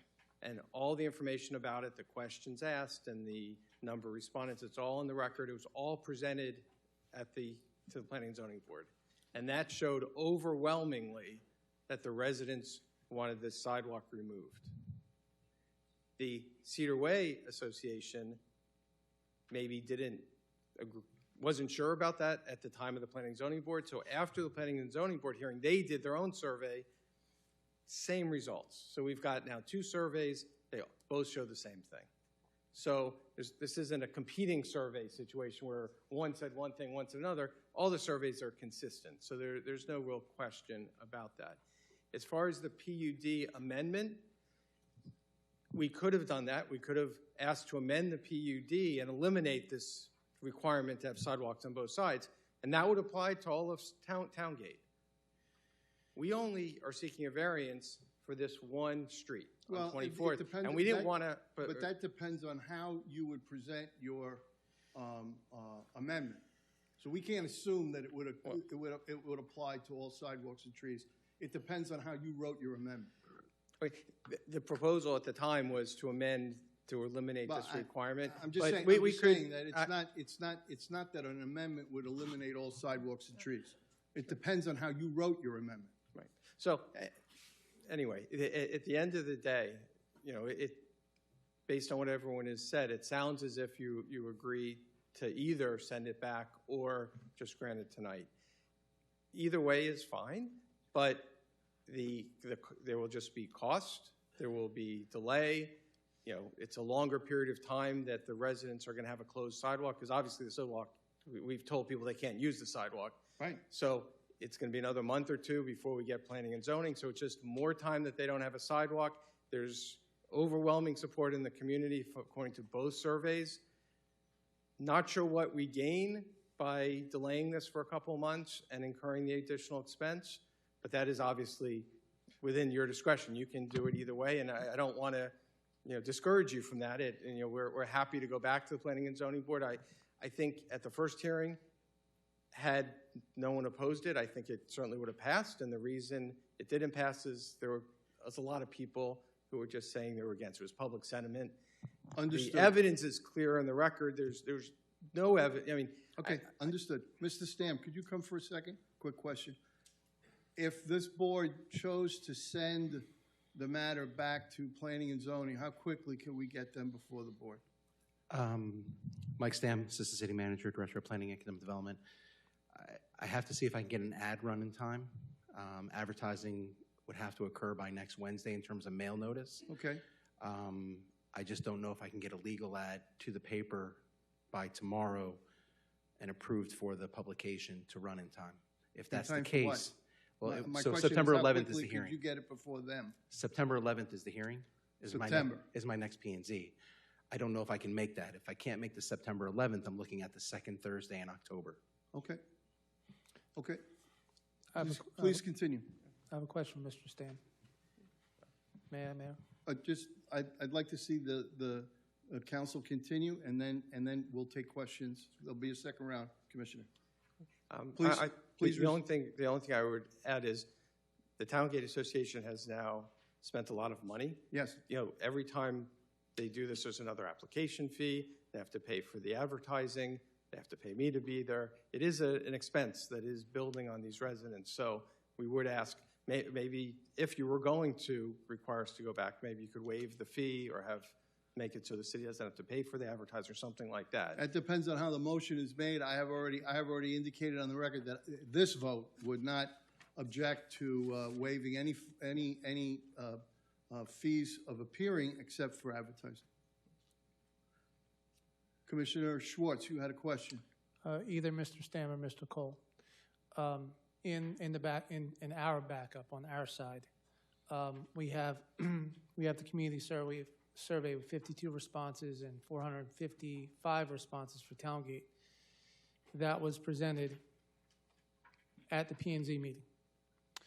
Mr. Cole, what I don't have here is the actual survey itself in our backup. Mr. Stam, in the package for the P&Z, where they provided the survey itself.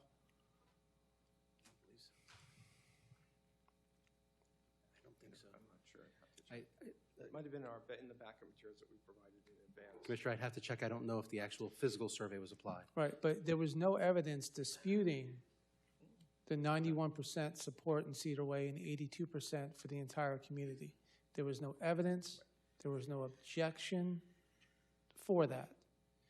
And again, City Attorney Hernandez was clear, Mayor. We cannot get in the middle of the business between the master and the sub. And this is exactly, by sending it back, this is exactly what City Attorney Hernandez told the P&Z board not to do. It's not about the survey. It's about whether or not a variance can be granted. This is not setting precedent. Commissioner. Allow me, sir. It's getting emotional. It's not getting emotional. All right, it's fact, sir. Okay. Sir, please stick to the facts. The fact is that the hearing was 1 hour and 50 minutes in length. My question, who watched it? Because what I'm hearing is that there is a vacuum of what actually occurred. And Mr. Cole is here tonight on behalf of a community who had a 91% support within the sub-association and followed up with a letter from the board codifying that they have that support. I didn't want it to be included in evidence, but all I did was back up what was already presented. So, yes, it is possible for any PUD community to request a change in their PUD ordinance. But you know what happens? It comes to us for 3 votes. So why are we going to go back and forth, waiving legal ad? The moment that we waive fees, that becomes Pembroke Pines taxpayer money. So in response to your question, because waivers come 1, 2, 3, 10, 100, and a PUD amendment comes once. And depending on how they write it, it should solve their problem. That was the point that was made. This could have been avoided. This could have been avoided months ago, and had it been just brought forward to this commission as an amendment prior to the P&Z. But what's going to happen, what potentially is going to happen now, is if this commission decides that it's going to waive fees, because right now the money is Towngate's money, but the moment that we waive a fee, that means it's Pembroke Pines tax dollars money. It's going to be the public who are going to be paying for that advertisement. Sir, the advertising fees would not be waived, and the cost of Towngate for a rehearing is really de minimis. But it's still... Point of clarification, there's no motion on the floor about waiving anything. That was a comment made by the mayor. That was just a comment that was made. So let's just be clear, there's no motion on the floor. Right. There isn't a motion on the floor. It sounded like a coalesce of waiving fees. I don't care what it sounds like. It's what's not on the floor. Okay. I don't even know if I'm voting for the motion, Commissioner Schwartz. So let's just stick to the facts. There's no motion on the floor. Well, I'm going to make a motion to grant the variance. Okay. Is there a second to the motion to bring a variance? I have, before I have a conversation on that, can I make a couple more comments since we were going to do a second round? Yes. Okay. So, and maybe because this board has seen surveys, and I'm not saying I'm not in trust of the surveys that you guys did, but I've been a little bit tainted, to be completely honest, and that is in the back of my mind. The fact that at some point we were given a survey that said, this is what we wanted, and then we got a survey that this is not what we wanted, and we went back and we wasted a lot of taxpayer fund on a completely different project. So that's kind of the perspective that I'm coming from. From that instance, do not feel comfortable trusting these surveys because I don't know where they came from. I work in advertising as well, so I know that surveys can be skewed in the way that you present them. One of the things I wanted to point out, both surveys for Cedar Way are roughly about the same response rate. So we have 52 and 54, but one is 91% and one is 74%. So there is a bit of a difference, and it might have been just depending on who agreed to it, who didn't, whatever. It might have been the completely opposite, 52% of people, or the opposite number of people who participated in it. So that's kind of the perspective I'm coming from. I don't want to belabor the point in if we're going to send this back to P&Z and it come to a similar conclusion. One issue that we have in P&Z is that there's only 3 members and this is a completely different issue, but our attendance rate at P&Z has brought a couple of problems to this day. So that is a thing that we all have to work on resolving, whether it's putting down a more rigorous attendance policy or whatever that may be. But I wanted to point out that there's been a couple things on this dais that have come to us because of the lack of attendance of our P&Z board members. Administrative point of order. Madam Clerk, if you could please provide us with a full attendance record going back to the beginning of this year for all boards. Thank you. Please continue. And in hearing the conversations, and I appreciate everybody sharing their viewpoints, because we were mentioned that Craig is here, this is the conversation that will be heard eventually in P&Z as well. And I was wondering if any of the people who spoke against it are here to speak for it at this moment. They're not sworn in, Commissioner, and we covered that at the beginning of the meeting. Can I see a show of hands of the people who are against it and are here today? Mayor, that would be new evidence, wouldn't it? just to know if people are here. The commissioner is entitled to ask people to raise their hand if they wish. Not if you're against or opposed, but if you were opposed to it and you spoke at PNZ and you're here today.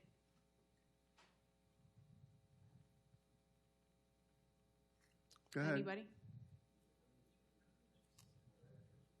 I'm the attorney for the Sub Association. I was there. I made argument, but I am not a resident community. I'm happy to speak. Sir, you're not sworn, and we gave people an opportunity. Thank you very much.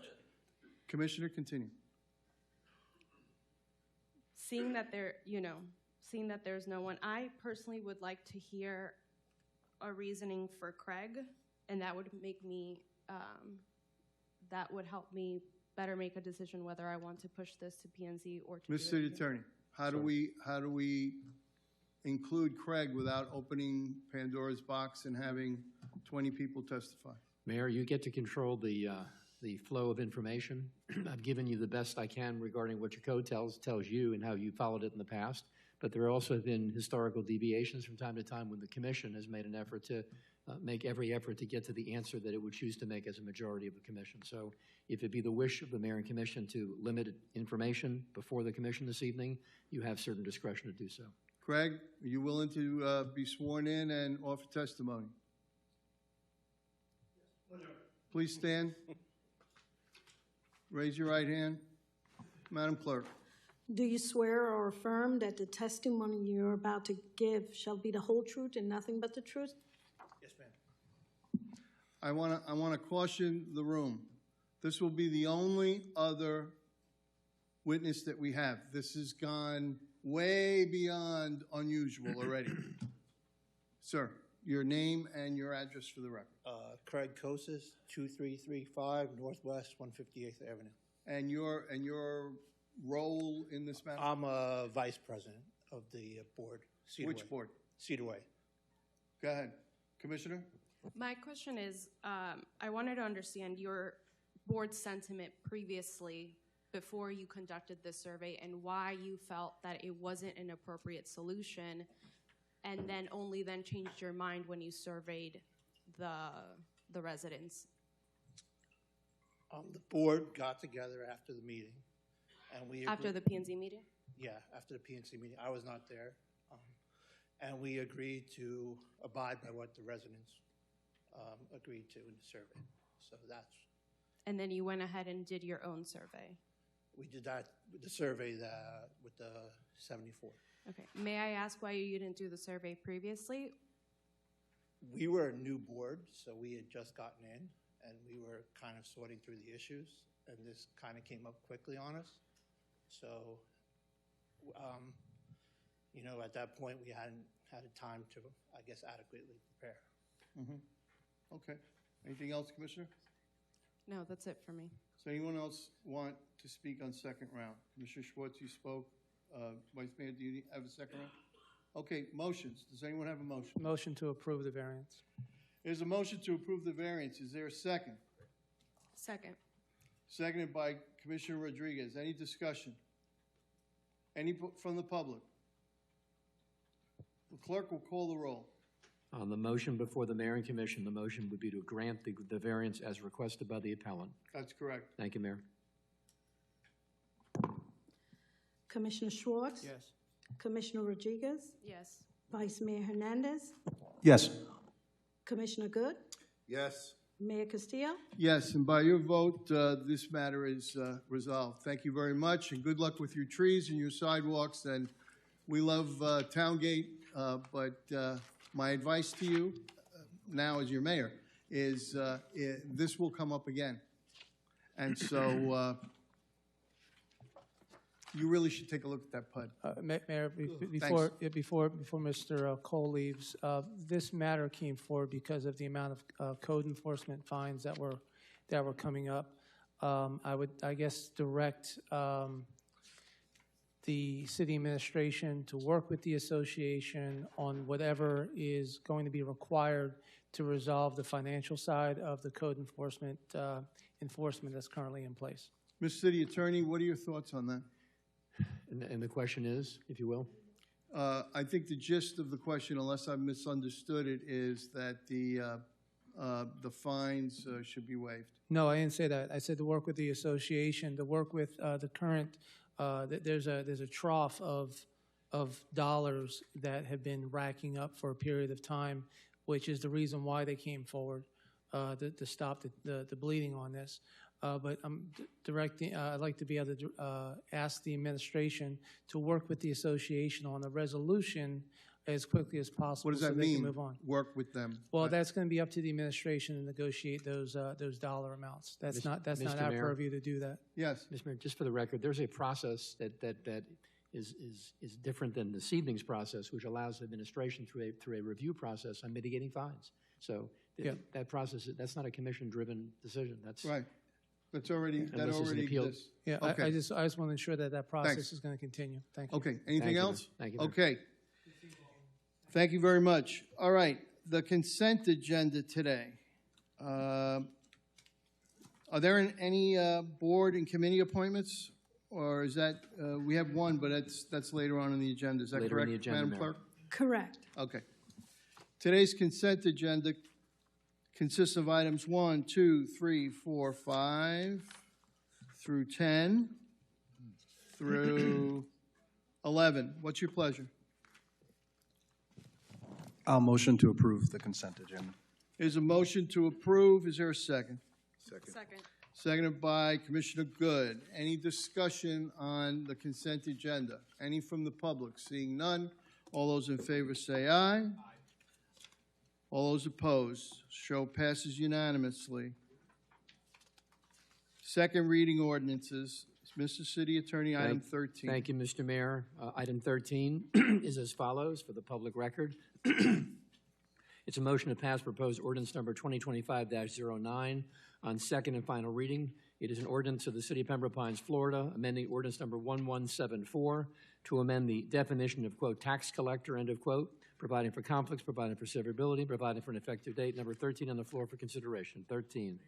So Is moved. there a motion? I think she moved it. So moved, yeah. Moved by second it. Commissioner Rodriguez, seconded by the Vice Mayor. Any discussion? Any from the public? The clerk will call the roll. Commissioner Rodriguez? Yes.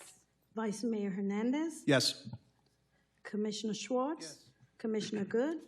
Yes. Mayor Castillo? Yes, and by your unanimous vote, this is now a And for the law. record, Mayor and Commission, that permanent number is 2049. 2049 for number 13.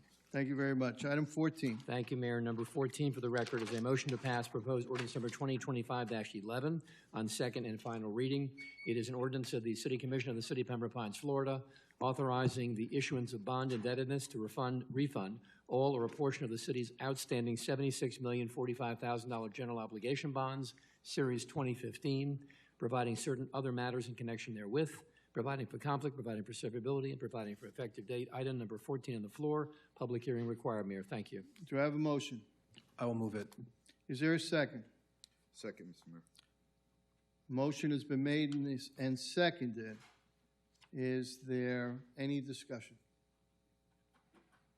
We'll wait for our colleague to return. Just give me 1 second.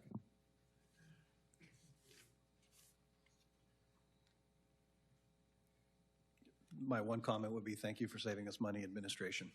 I have to tell you, I completely agree. We, during a separate discussion, we told residents that sometime in September, here we are in August, the chances were very, very good that we were going to refinance some of our debt to save us a bunch of money. How much is a bunch, Ms. Dodge? How much are we going to save with this? Roughly around $400,000 a year. About $400,000 a year. Yes, please come forward. Your name and affiliation for the record, please. If you can press the button. There we go. You're on. Thank you. My name is John Ford, represent Ford & Associates, Inc. We serve as municipal advisor to the city, and thank you for having us tonight. The estimated savings from this transaction, using rates as of this morning, is a total of about $4.46 million. That's an average of $408,000 a year, so remarkably close. $408 a year on average. Yes, sir. Wow, that's fantastic. Thank you very, very much. And I'm very, very proud of the way we manage money here, so thank you very, very much. You do an excellent job. Thank you, and thank you for everything that you do. Any further discussion on the item? Any from the public? Clerk will call the roll. Vice Mayor Hernandez. Yes. Commissioner Good. Yes. Commissioner Rodriguez. Yes. Commissioner Schwartz. Yes. Mayor Castillo. Yes, and by your unanimous vote, this is also a law. Resolutions. Thank you, Mayor. And for the record, that number is 2050-2050. 15, Mayor, if I may. Yes. This is a motion to adopt proposed resolution number 2025-R-34, which is a resolution of the City Commission of the City of Pembroke Pines, Florida, approving the memorandum of agreement, that's an MOA, between the city and the State of Florida Department of Transportation, that's the FDOT, for the widening of Pembroke Road project, authorizing the city manager to execute the agreement, providing for conflict, severability, and providing for an effective date. Resolution number 2025-R-34 on the floor for consideration. Thank you, Mayor. Is there a motion? I'll move it. Moved by the Vice Mayor. Is there a second? Second. Second by Commissioner Rodriguez. Any discussion? Mayor, is this the item that we're getting a lot of email about? Yes, it is. Members of the community here to. I have three people who have signed up, and I will get to them shortly. But first, we'll have commission discussion. First round of commission discussion. I'd like to hear from Commissioner Good on his thoughts on the project. I'm sure when Commissioner Good is ready to speak, he'll speak up. Yes. Thank you, Mr. Mayor. I do have comments. Yes, sir. You're recognized. So, is it possible to have staff just give a quick summary of what this item is for? Mr. Stamp? I'm sorry, Mr. City Manager, I overstepped. Is he the right person? He is the right person.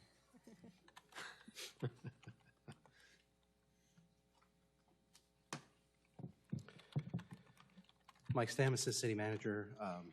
If I miss something technically, I'll get Carl up here to correct me. This particular item is to come into an agreement with FDOT to allow them to have access to a component of the park that abuts the sidewalk on Pembroke Road, the Cinnamon Ridge, Honeywoods Park. Again, the spacing varies. It's in your backup. You can see some of the imagery.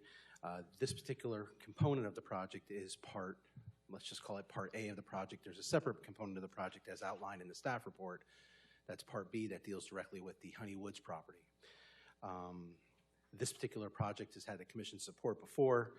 The Pembroke Road expansion is for safety improvements, drainage improvements. It'll increase road capacity from 2 to 3 lanes. It'll provide a 22-foot median with curbs as opposed to an 8-foot wide median. It'll also resurface a component of the road between University and just past Douglas, which is approximately 5,000 feet, linear feet. The city is responsible for the northern half of this road. Miramar is responsible for the southern half of this road, to the best of my knowledge.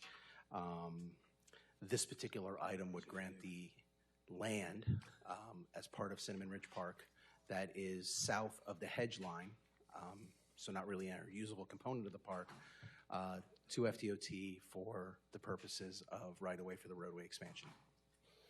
I think that's the briefest summary, Good right? enough. Thank you, thank you. No, it's good to have a little bit of a background. Yeah, this road widening, as Mr. Stam mentioned, was approved by the City Commission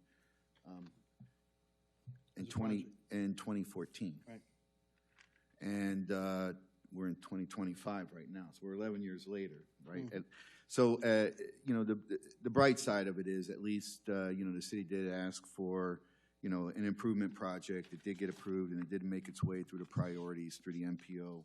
And so, we finally got to a point where there was a design. I think the first design was actually about 6 years ago. And then there was a redesign again on that project. And then there were some public hearings, that normally go with these, state projects and things like that.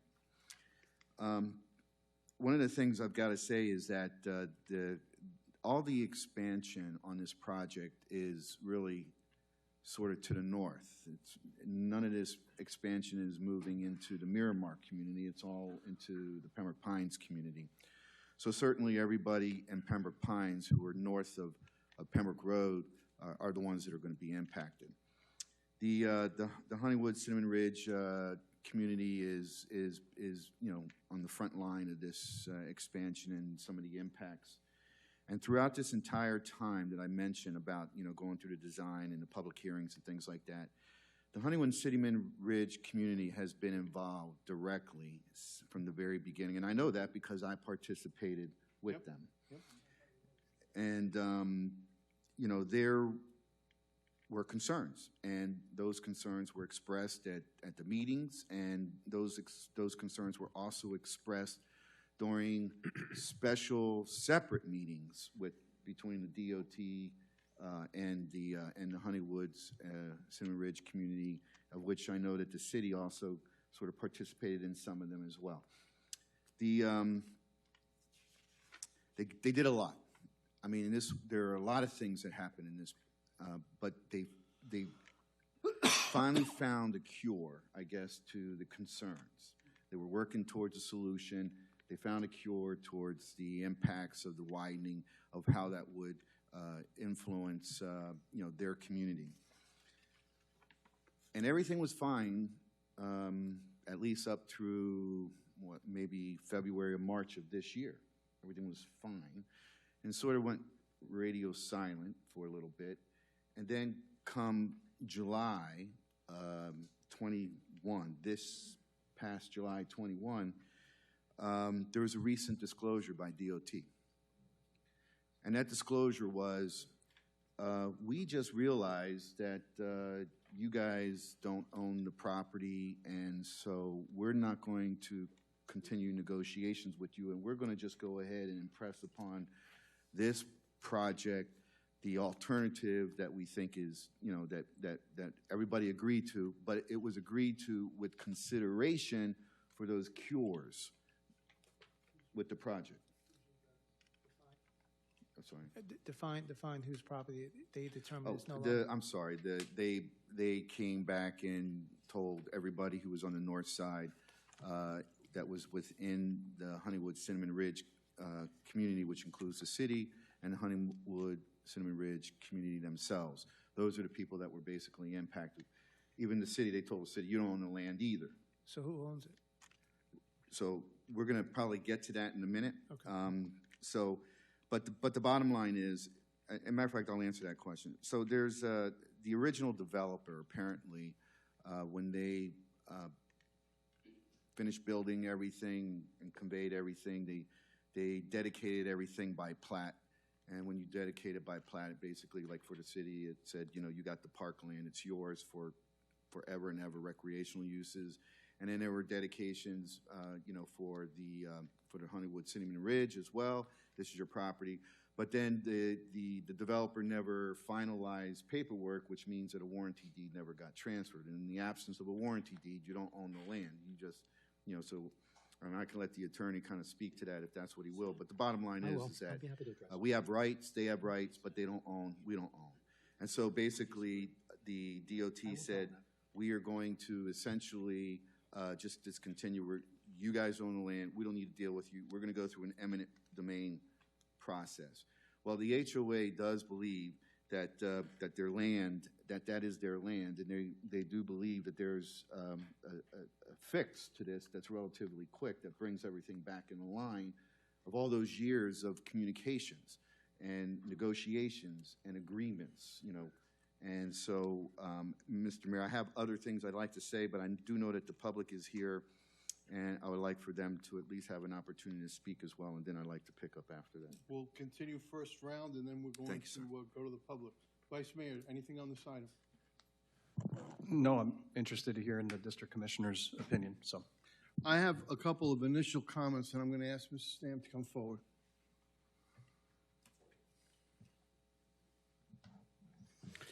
Mr. Stamp, my understanding is that this item, item 15, only involves that portion of the project and of the road adjacent to which the city is the undeniable owner of the land.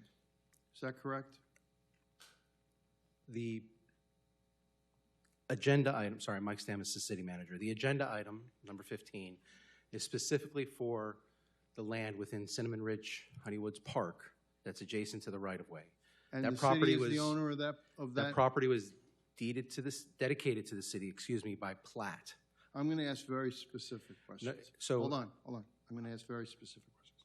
Does the city own that portion of swale that is associated with item 15? The property was dedicated by plat, and I'm not answering your question. I'm using the technical terms that were used to convey the property. Okay. I would defer to the city attorney. Mr. City Attorney, Yes. does the city own the swale that's associated with item 15?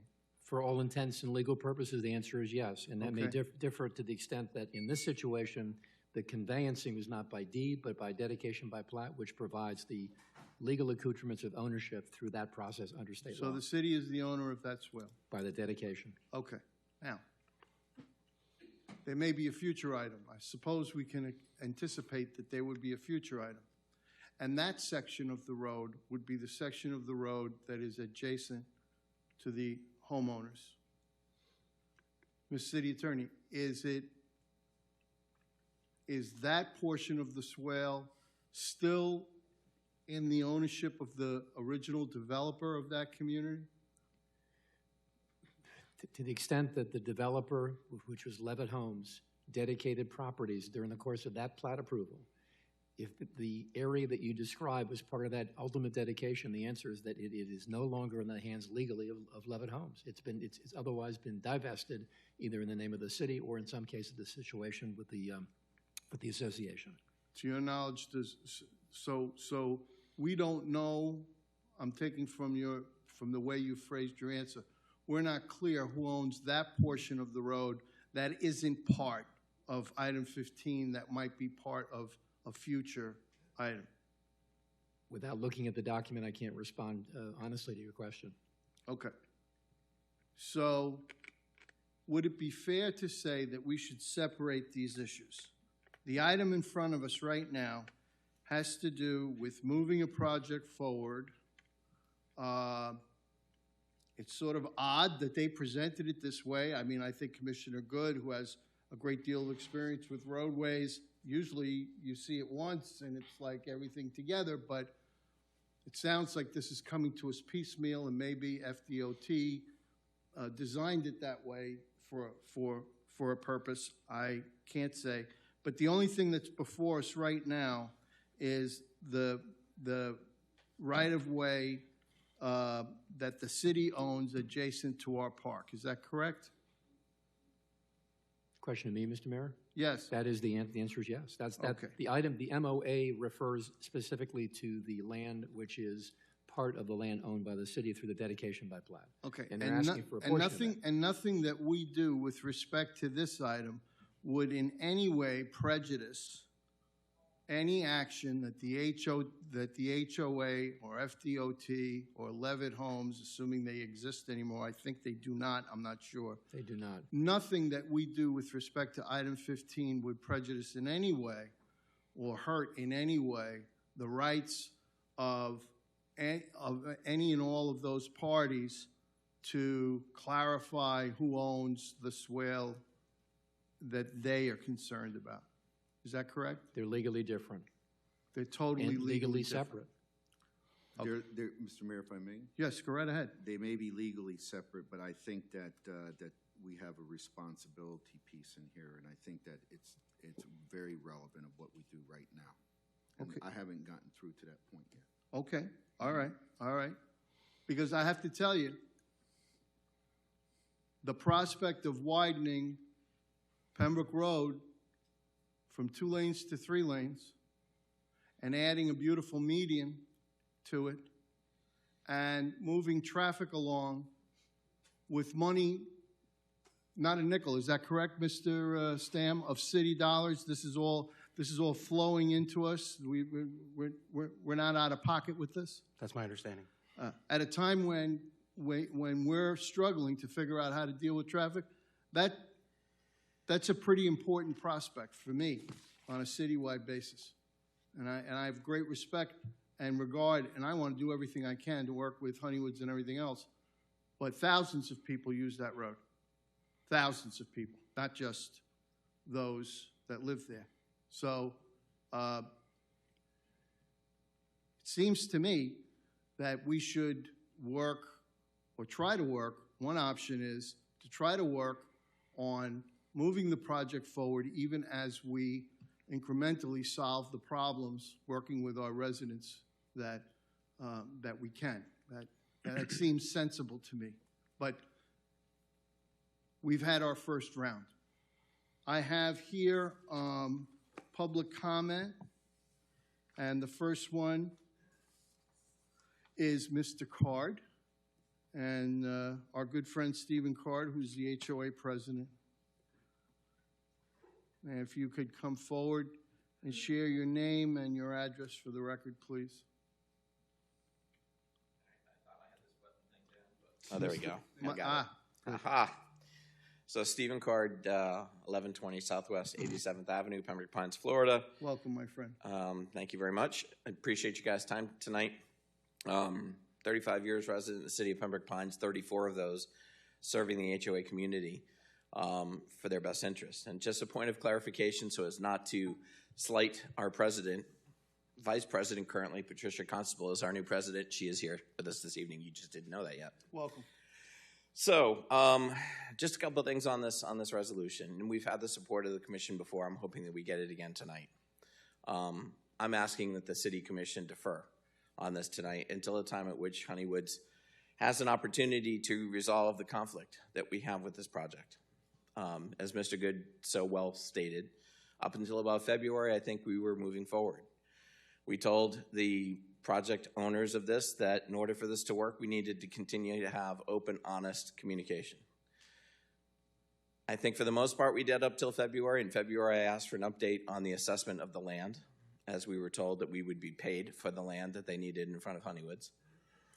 And a couple weeks went by, I didn't get an answer, so I asked again, and those were sent to Mr. Kennedy. Mr. Kennedy replied on the 3rd of February, along with the developer, and they stated that they were working on some information and they'd have more information in April. So imagine my surprise, as I've been waiting for April to come, my calendar says that happened already, that in July we were told, basically pound sand. We're going to take the land because it doesn't belong to you. Who told you to pound sand? Kevin with DOT. Kevin. Yeah, Kevin, I don't remember his name, but I understand that that was the position. Okay, go ahead. So one of our board members, Andrew LaPlante, that couldn't be here this evening, is familiar with records and looking up stuff, and he sent me an email. He said, Broward Property Appraiser states that we own the land and that if they claim otherwise, they would need to order a back plant search, probably a plat search, on the title, and doing anything other than that would open up questions on cloud of title, which we have a claim stake in. We notified our attorney that same night that I got this information. Our attorney said, we will pursue this, and we feel strongly that you've got a position to that land. So I was happy to hear our city attorney state that you guys own the city park land, because I understand that their statements in the meeting minutes that are attached to your agenda stuff stated you didn't, stated that we don't own the land either. So don't appreciate the approach that they're taking with that. Don't appreciate the silence. They say that they noticed us of this. They also said at the last city hearing that they noticed us. They, FDOT. FDOT. At the last city hearing, they said that they notified us. I went to that meeting, and I said, could you explain to me why I didn't receive this notice? The association did not receive this notice. And they said, well, in addition to just the few that we had obligation to notice, we sent it to all 646 homeowners and the association's address. Didn't happen. We had one person that I called randomly that said that they got it. None of my board got it. The association didn't get it. So now they claim that they've sent something to us on this, we're taking the land, and threats of a lawsuit and all that. You guys have it in your backup for the city park. I don't know where that is, but they showed me a master list of 646 addresses and said, see, we mailed it to them. I said, I can create an address list too. So I don't believe that they're being honest in what they're doing. You mentioned, City Mayor, that Thousands of people use Pembroke Road. Thousands of people live in Honeywoods and Cinnamon Ridge. Yep. Thousands of people are going to be impacted by the widening of Pembroke Road because we're taking it from 2 lanes to 3 lanes, but only as far as Douglas Road. Mark my words, I'll stand here when it happens, and I'll bring you the pictures. It's a simple funnel. 5 lanes down to 2. You're going to stack traffic in front of Honeywoods. That's exactly what we opposed. When we were told we couldn't fight the project, we at least looked to protect our best interests. I respect that. Yeah, that's what I have Is tonight. anyone from the Florida Department of Transportation here? Are you prepared to speak to this matter? I mean, not immediately, but are you prepared to speak to these matters? All right, I will call you up in a second. Next, thank you very much, Stephen, and for everything that you do for the community. Thank you. The next speaker is Patricia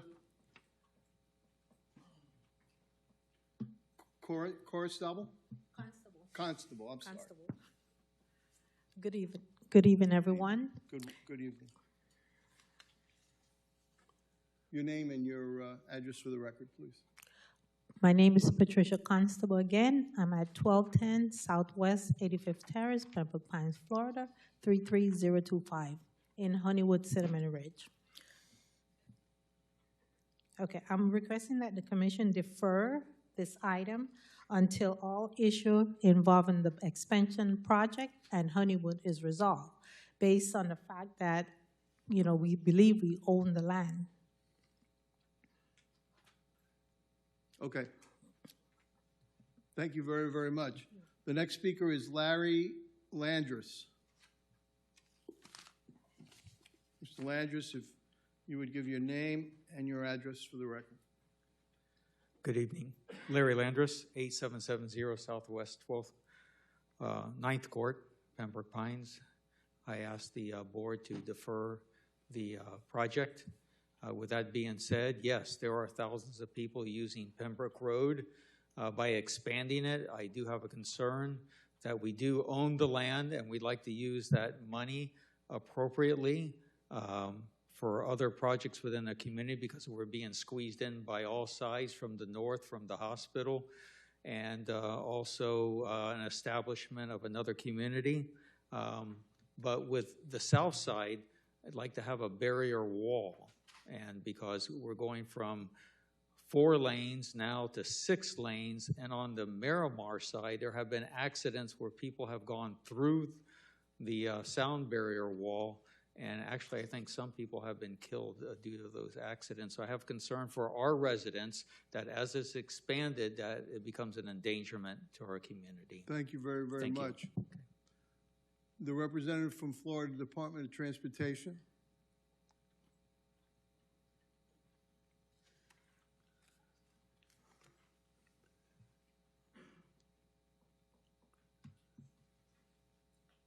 Welcome. Yes, please. Your name and your affiliation for the record. Good evening, Claudia Vinitsky Calvo at DOT. You need to come a little closer to the mic so we can hear you. Claudia Vinitsky Calvo, Florida Department of Transportation Project Manager for this specific project. Okay. I'm Christina Brown. I am the Deputy Right-of-Way Manager for Production in the Right-of-Way Office. And I'm Kevin Iannarone. I'm the Consultant Project Manager, Engineer of Record. Okay. So. With the Duro, sorry, I should mention that. Okay. Can you explain what it is that you're looking to achieve here, and then there are going to be some questions. So we want to represent the city in the right-of-way take that we need to pursue in order to expand the project to the north.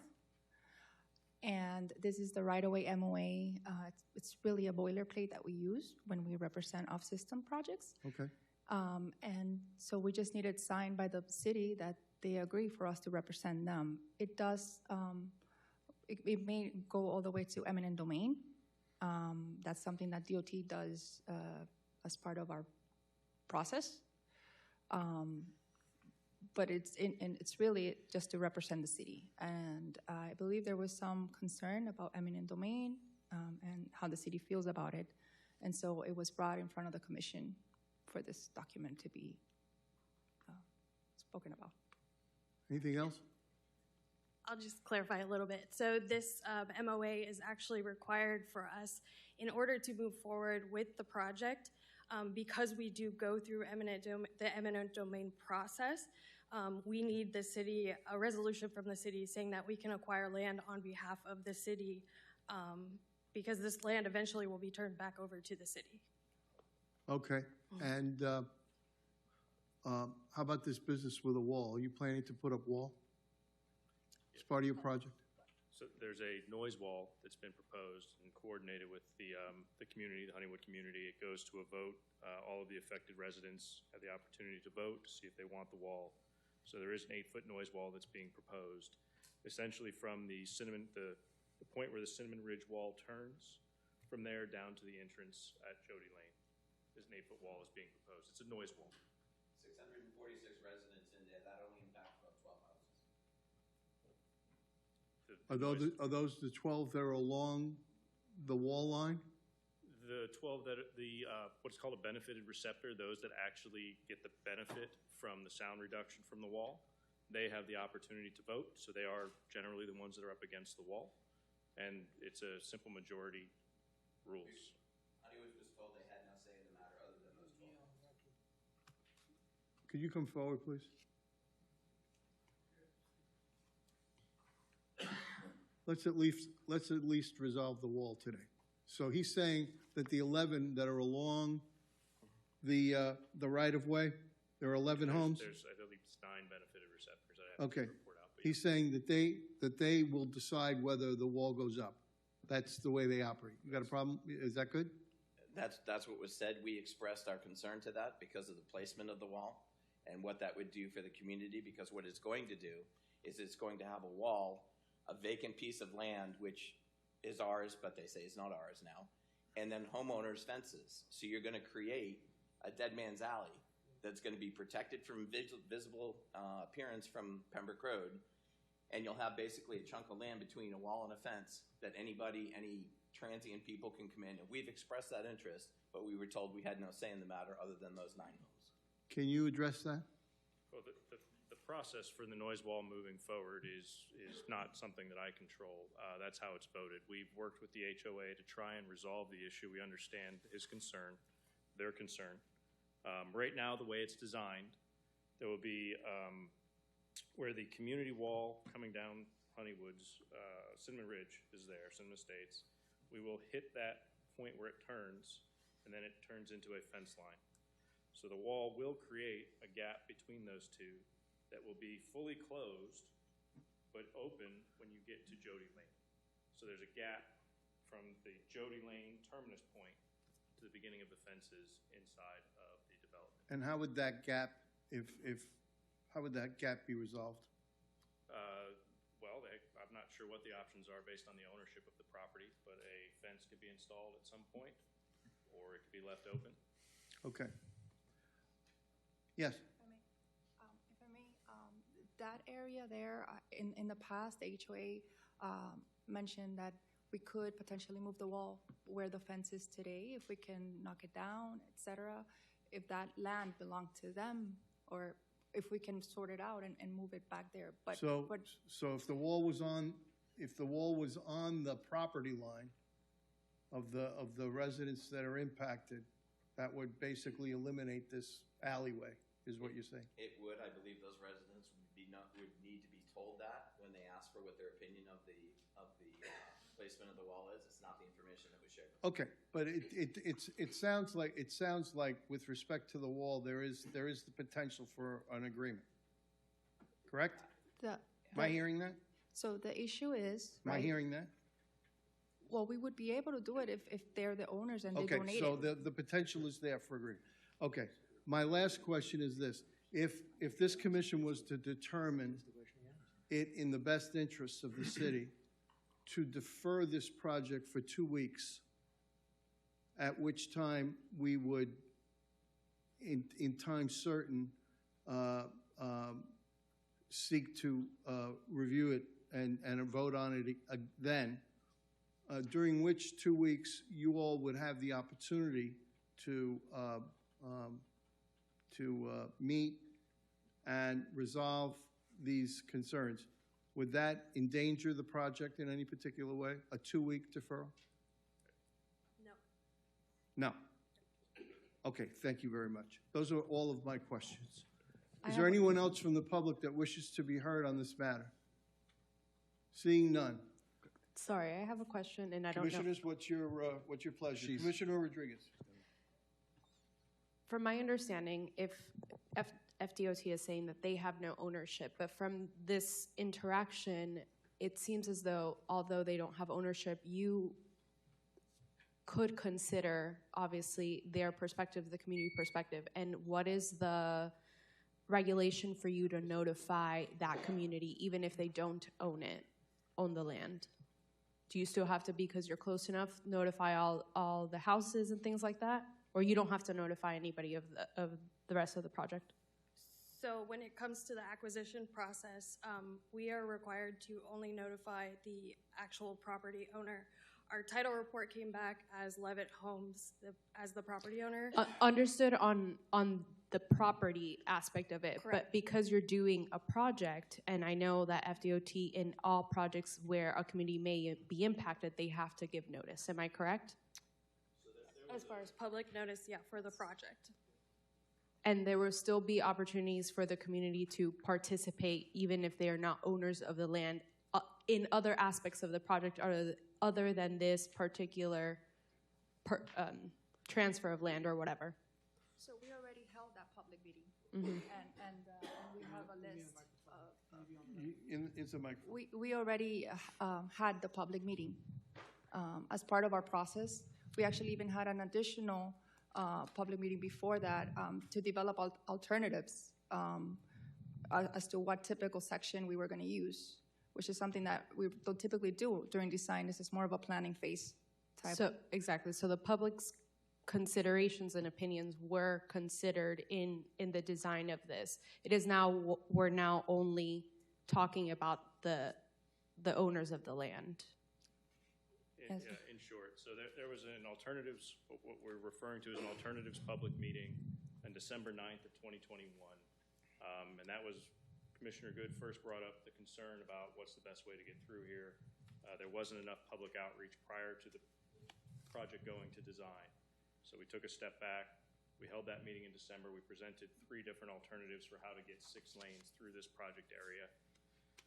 Community went with the recommendation that was currently in design. 6 lanes, 22-foot median, everything that was explained. Design process moved forward. We had our last public meeting June 25th of 24, which Mr. Card was at as well. You know, several residents did attend, and so there is an advertisement for that. The invite or the notice of the public meeting is held in the Florida Administrative Register. It's on FDOT's public website. It was advertised in the South Florida Sun Sentinel, on social media, and then we did do the mail-outs as well. Okay, so from my perspective, the outreach and the communication was done and the points of the community were taken. At this point, the concern is that now the community won't be paid out because they don't own the land. But from what I'm seeing, their voices were heard. Yes. In at least the design of the project. Yes, and we also had 4 meetings with the HOA specifically. So we met with them October 25th, I'm sorry, let me do it in order. May 18th of 20,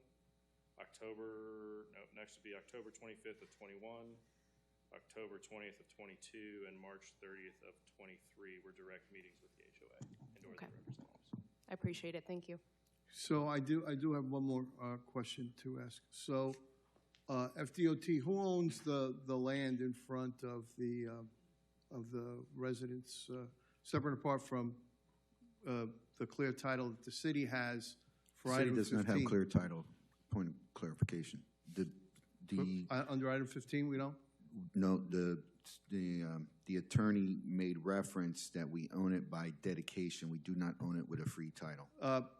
Mr. City Attorney, let's be clear. I asked this before. I want to be crystal clear about this. The right-of-way associated with item 15, is the city the clear and undisputed owner of that land?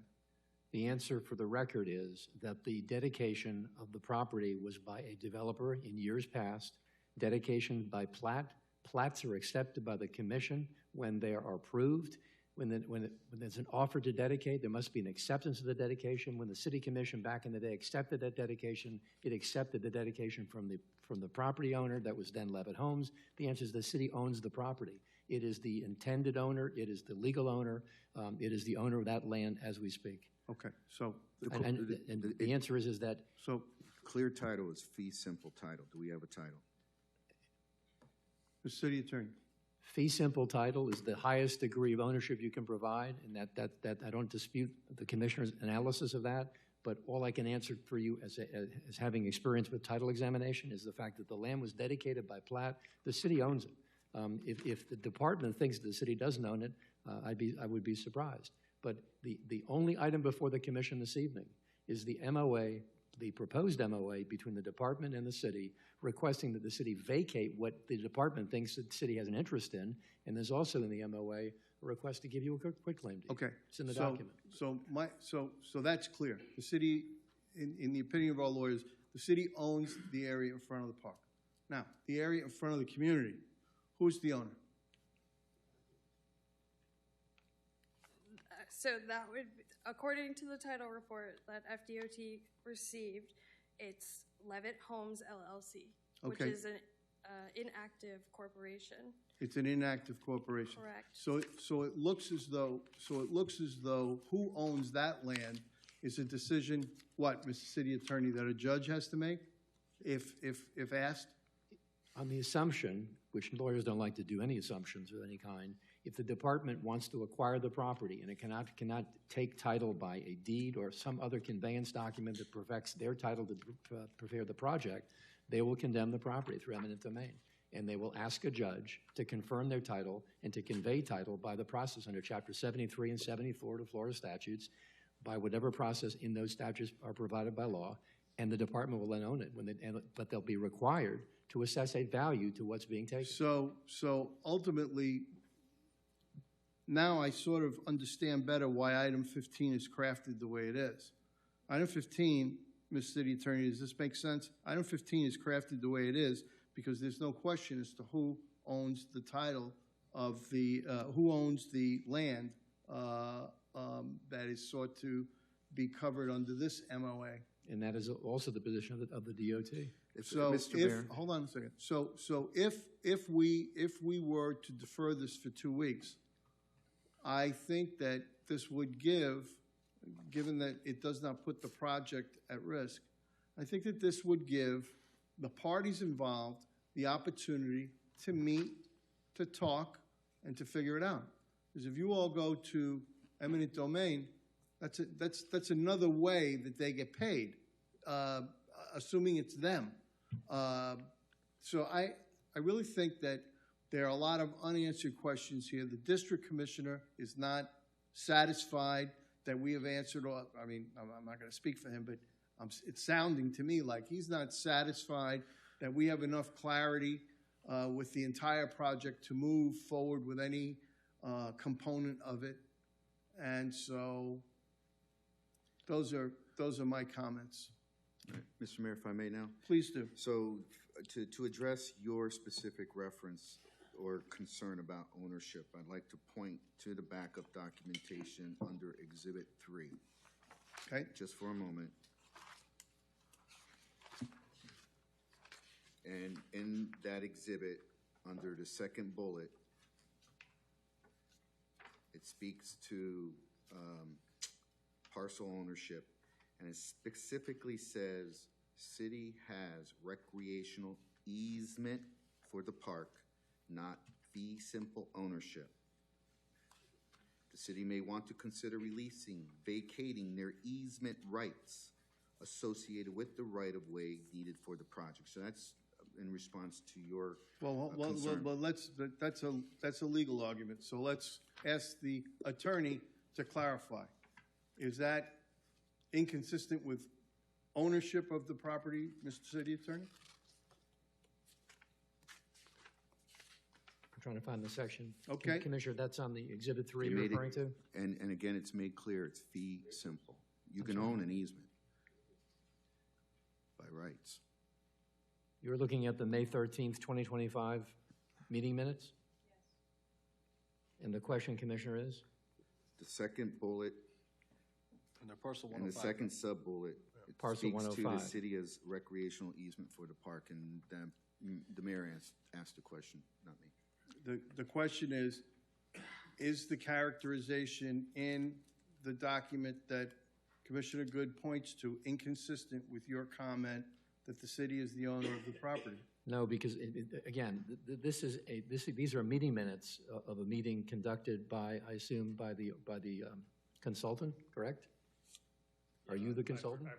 Yeah, and the folks that wrote this are basically asserting what they believe to be their best answer, which is that whatever the city's rights may be, whether it's a recreational easement or not for the park, and you have made a decision, and it's not fee simple ownership, not me, you did, and the end result of which is that if the city will not vacate that portion of what is alleged to be owned by the city, then the department will take it by eminent domain, because that's how the department builds roads. If they can't acquire it by conveyancing by a private party or by also an adjacent government, they have the right under state law to take it by condemnation, which, by the way, the city has the same rights. Commissioner Good. Thank you, Mr. Mayor. I'd like to address Commissioner Rodriguez as well, just real briefly as well. So, yes, there was outreach, and things went really, and as you would expect it. The problem is, though, is that the input was predicated on the fact that the HOA owned the land and that there was going to be a compensation in order to be able to do some of the things to cure the issues. And now those things will not be done, and those kind of negotiations have been disengaged. So, yeah, they did it.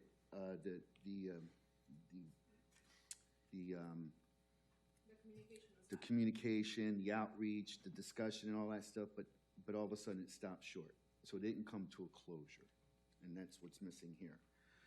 The thing that I wanted to point out again, dealing with the city park.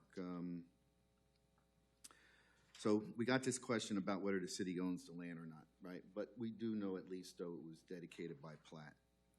And we do know that the Department of Transportation is asking for us to vacate the rights. And they also want us to include a quick claim deed after we vacate the right, just in case somehow or another we come into ownership of the property. And if not, then we're going to be subject to a lawsuit. The reason why this is important, Mr. Mayor, earlier you talked about, this is a separate issue, we can bifurcate it. The answer is no. The reason being is because Claudia made a very clear point when she said they are representing the city in the right-of-way taking. That means they're taking it for us because they're going to take it and they're going to give it back to us, which makes sense if we own the right-of-way. I got that. But you're actually acting on the city's behalf, and we have a community that's sort of not in the right place with this, and I don't know that the city should be doing something like that. And so that's the thing is that we're being asked to execute on an MOA. I don't think it's necessary yet, and I don't think it shows support for the community yet either. The community is working through the issue. They've asked for a delay so that they can kind of work through this a little bit. Mr. Mayor, you even said, hey, maybe they get to talk, but the whole point is they got to get through this, who owns that land that Levitt left without titling or giving a warranty deed to anybody. So all they're asking for is a little bit of time and our support. May I ask, sorry, in the concern of time, when were you notified that you did not own the land for the HOA? When were we notified? When was the HOA notified that they did not own the land?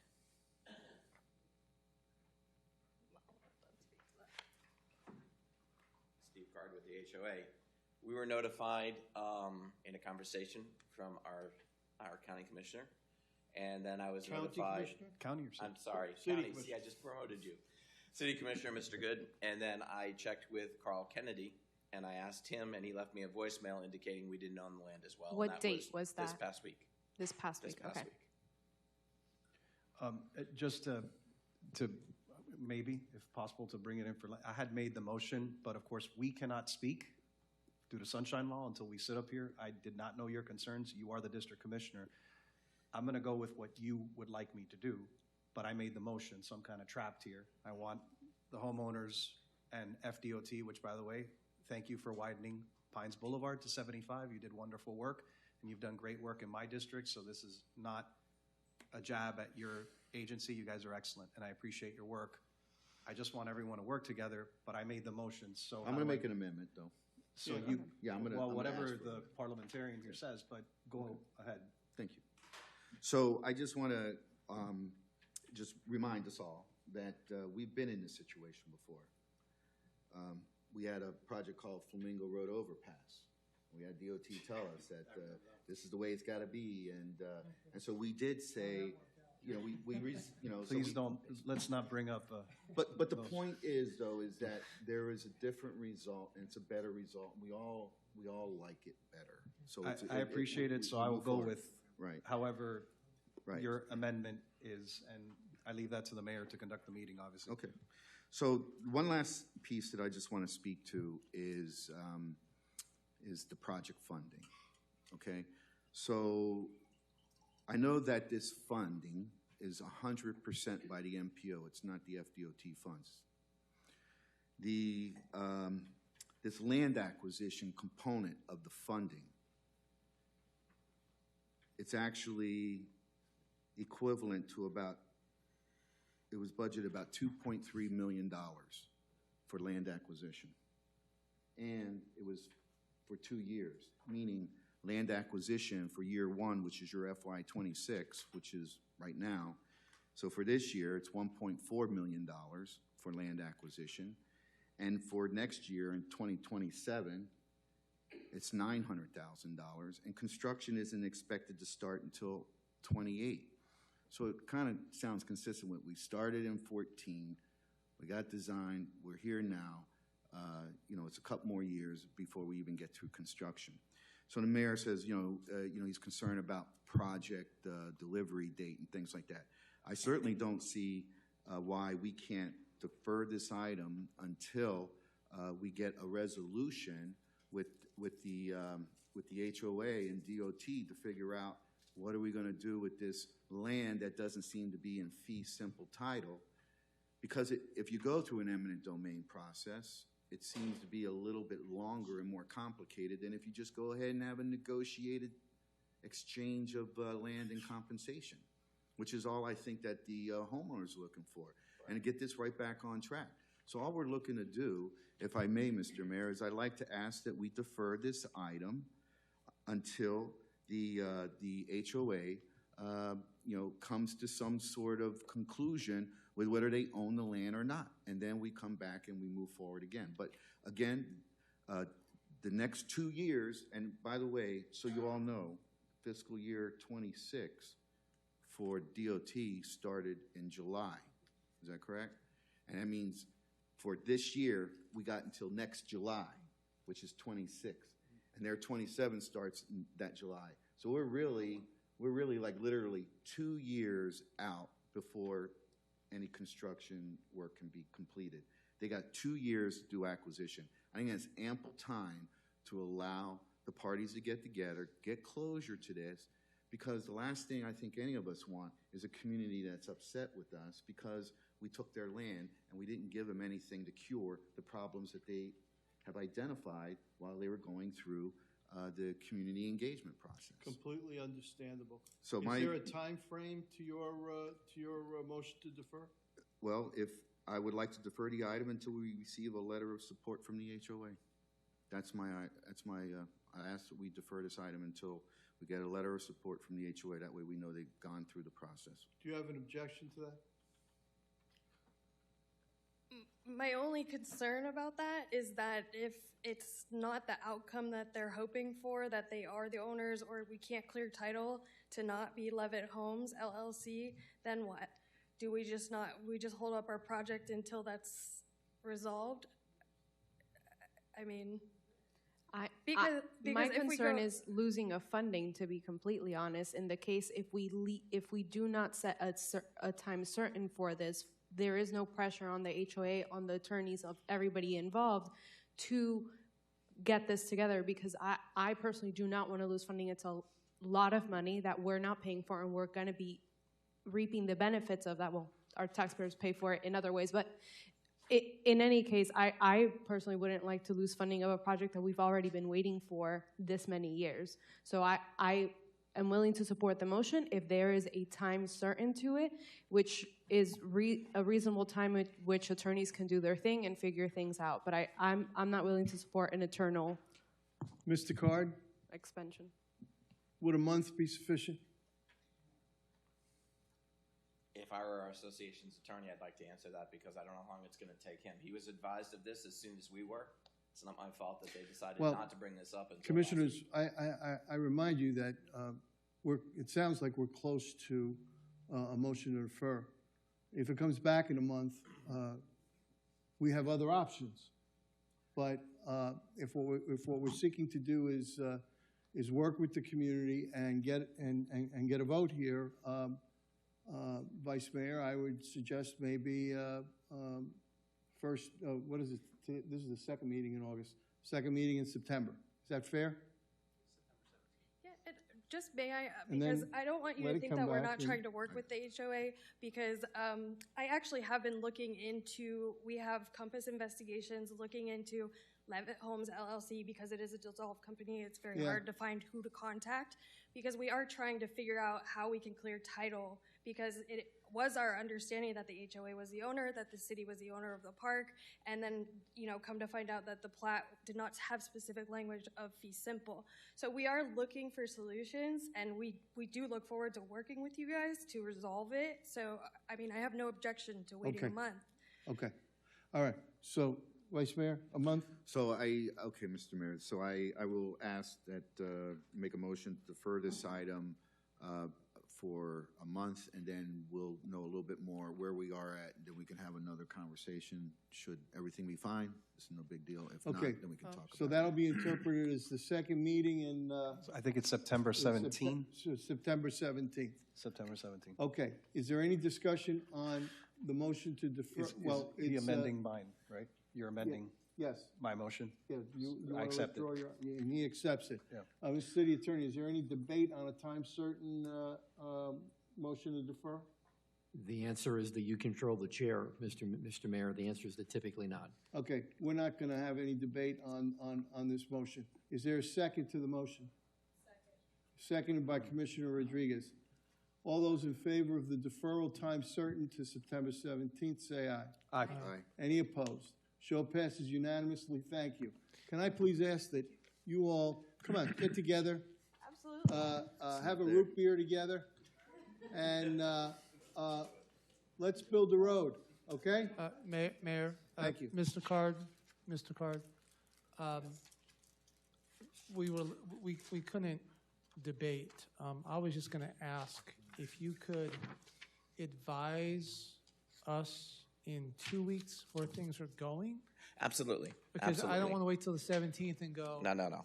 So And I'm gonna be on with our I'm gonna be on with our attorney tomorrow and let them know I was it's. going to give you 45. I was looking at 45, but it's a month, but I want to be able to see some positive movement. On Absolutely. your Let's side. get it Thank done. you. Appreciate the support. We're with Mr. you. Mayor, Okay. Mr. Mayor, I'd Yes, just sir. like to thank you all for supporting the Honeywoods and Cinnamon Ridge community with their issue. Thank you, sir. You do a hell of a job with them, and we appreciate you as well. Okay. Item 16. 16, Mr. Mayor, may I? Yes, sir. Thank you. With your permission, number 16 is a motion to adopt proposed resolution number 2025 R37, a resolution of the City Commission of the City of Pembroke Pines, Florida, amending the budget for the City of Pembroke Pines charter schools for the charter school fiscal year beginning July 1, 2024, providing for conflicts, providing for severability, providing for an effective date. Item number 16 on the floor for consideration. Is there a motion? I'll motion to approve. Moved by the Vice Mayor. Is there a second? Second. Second by Commissioner Rodriguez. Any discussion?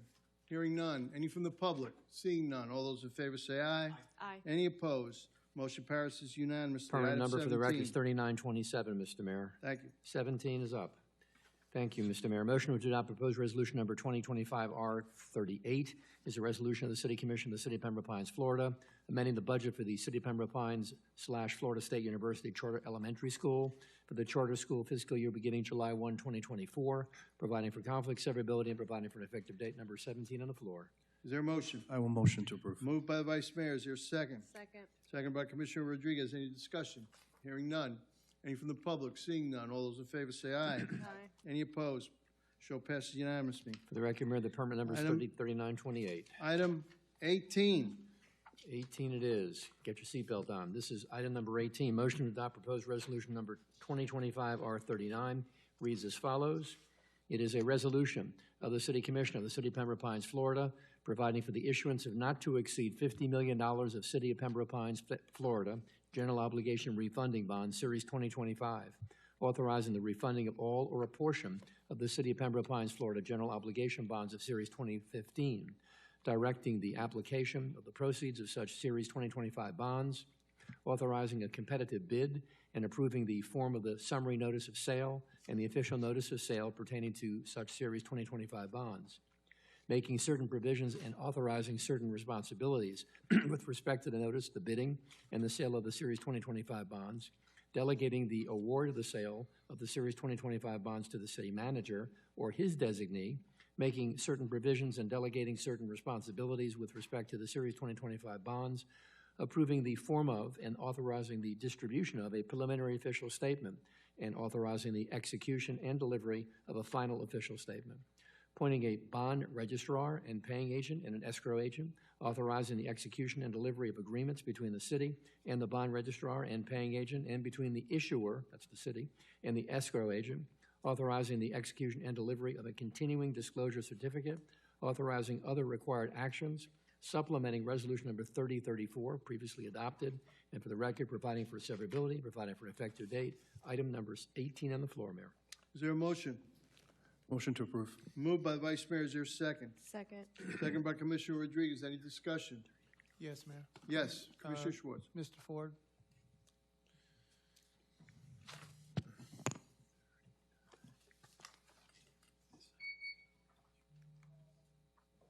Yes, sir. John Ford, Ford and Associates, Inc. Mr. Ford, thank you for being here and always looking out for the city's financial interest. You had mentioned earlier tonight a potential savings. Is that, Mayor, I want to wait. We have. Mr. Dodge, can we find a way to get that beeping to stop? No, When- it's when- a door access, but now we have, Yeah, it's just three of us here. If they can just silence it. Thank you. Jonathan? Go ahead. No, I'd like to wait for our colleagues. Okay. We're going to take a 2-minute recess. Thank you.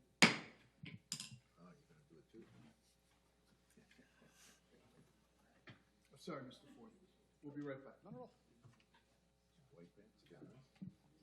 My wife's, what are you selling ice cream?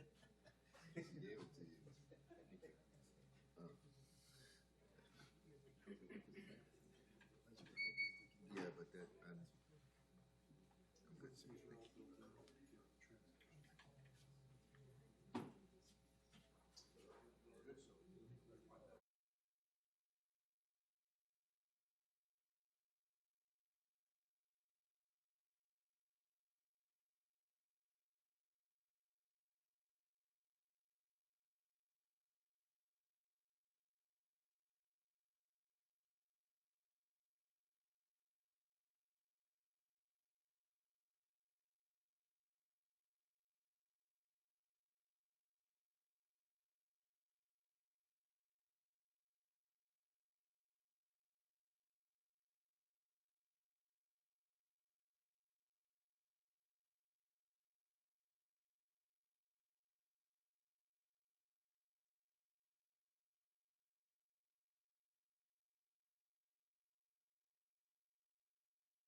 We're back in session. Everybody ready?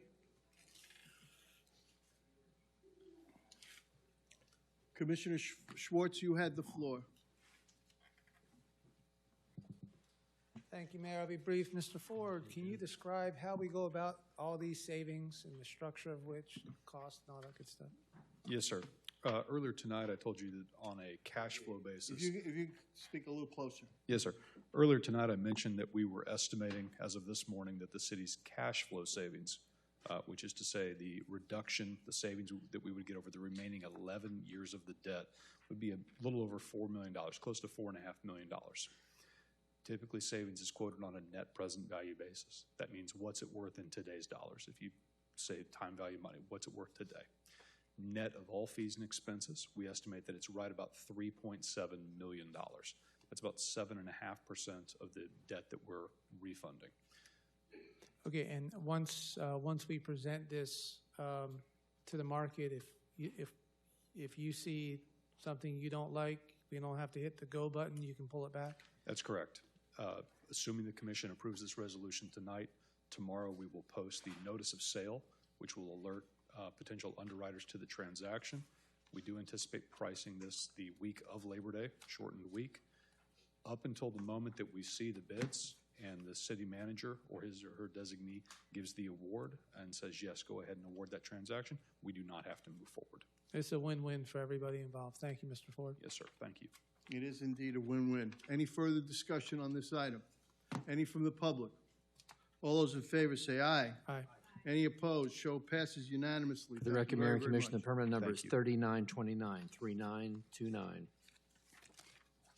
If you could just read the item on number 19, Mr. City Attorney. I will be happy, Mr. Mayor, if you like. Number 19 is discussion and possible action to appoint that's numerical, 2 members to the Police and Fire Pension Board for a 2-year term, which would expire in June of 2027. The sponsor is the city clerk as a matter of process, and the attachments include the resumes of 4 individuals: Thomas Moran, address redacted; Jack McCluskey, application and resume; Samuel Katz, application, resume submission; and last but not least, Brandon Carrero, application and resume, all of which are in matter of public record and are in the backup for consideration by the Mayor and Commission. Thank you. Thank you very much. Mr. Vice Mayor, I'm passing the gavel for the purposes of making a motion.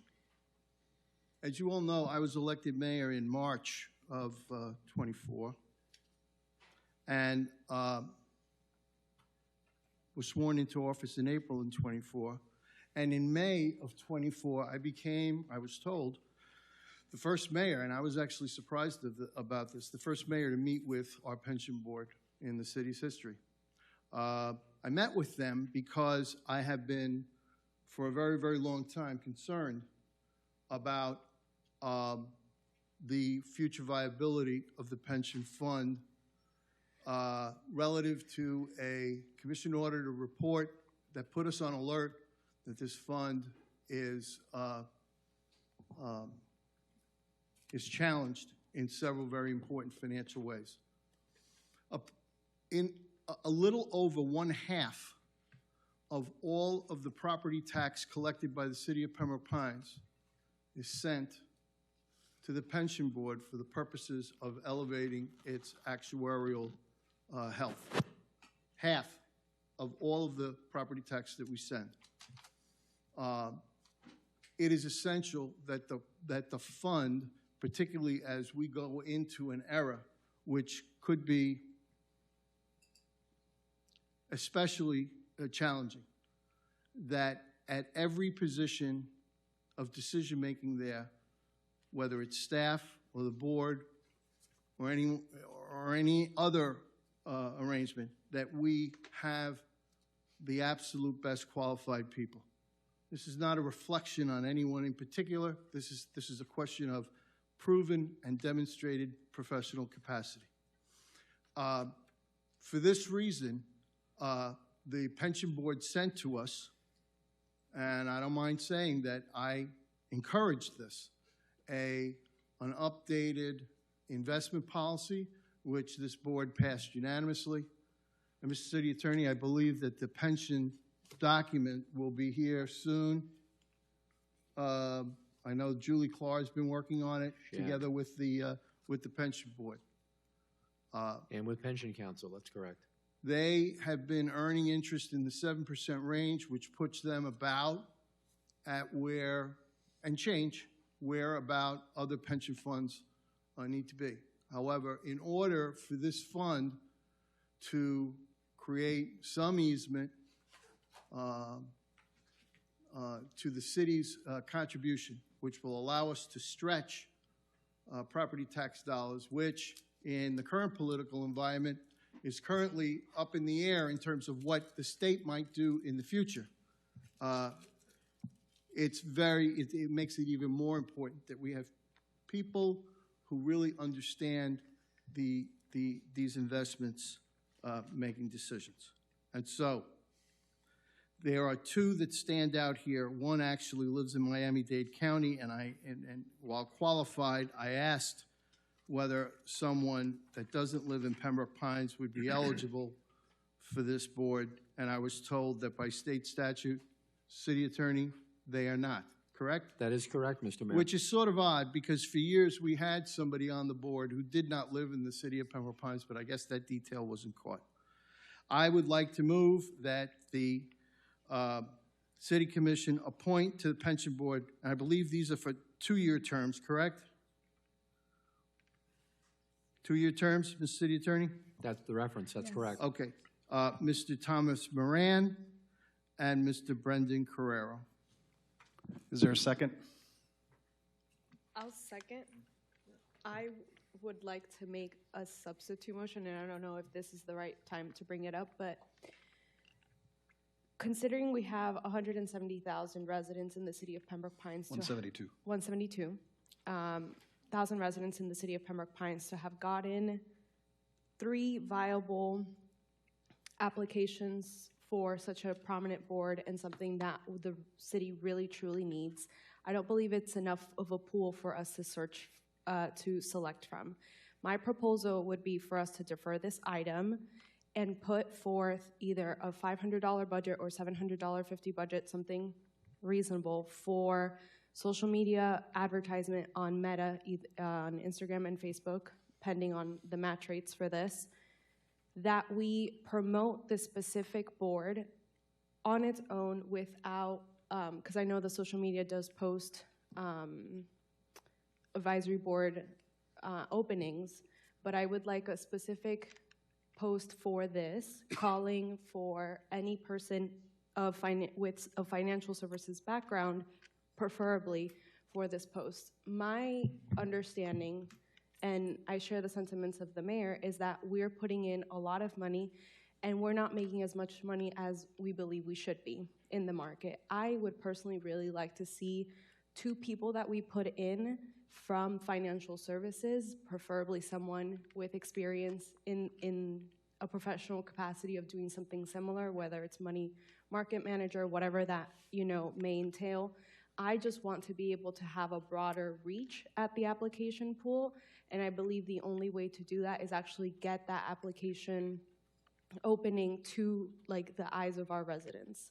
So that's why, the term ended in June and it's August. I don't think waiting 1 more month would be a detriment or 2 weeks or however we see fit, but I think putting a little bit of money behind it to get a larger pool of people who have this kind of background would be beneficial to us, and that was my idea. May I respond? Okay. 1 second. Mr. Attorney, you're going to have to help me with Robert's rules here. Yes, sir. There was a motion made by the mayor. That's why he handed me the gavel. Correct.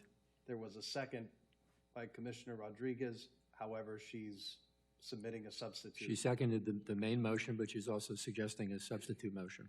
Where am I now? You're at the point where you need a second on the substitute motion, if there is one. Okay. Well, is there a second on the substitute motion? Before we do I that, can can I just... I can say that it's not a substitute motion and discuss it, and then maybe make a motion afterwards. Okay, so there's no substitute motion. I'd like to discuss what I'm You'd like talking to about. Okay, yeah. but you seconded his motion. Yes. I'm just trying to make sure I'm right here. Vice So now Mayor. there's discussion. Okay. All right. I don't disagree. We had a very, very difficult time. This item has already been deferred once. we had a very difficult time finding volunteers. The people who we should be looking at are very, very busy people who earn a lot of money, and they have it coming because they're that talented. And the prospect of getting any to come forward on a volunteer basis is difficult. I'm not against doing more outreach. Because I don't believe... My only concerns are the following ones. Ms. City Attorney, are we at liberty to ask the current members, their terms have expired, correct? They sit until they're otherwise replaced. Okay, they sit until they're otherwise replaced. Okay, so that solves that problem. I have no problem accepting your She hasn't made it yet. Well, accepting your suggestion as a friendly amendment to my motion. Okay. So But it's got to be a month, in my view. It's got to be a month, and then we got to go. I completely understand that. I just want the opportunity for us to, while it might have been advertised on the social media page, 750 would get us upwards of 80,000 impressions, which is much wider than us talking to our residents. I completely agree. I know that the communications team put it out there. I put it on my social media, which has pretty good reach. Other people have put it out there. I have absolutely no problem. It's a last resort to get outreach. Yeah. But we need to be specific in the outreach and say we're looking for qualified people with proven financial backgrounds. Okay, Yeah, I but agree. before we get there, we're still on the original motion, correct? And let me just explain why that is. Right. There are 9 members of this board. 3 are selected by police, however they wish.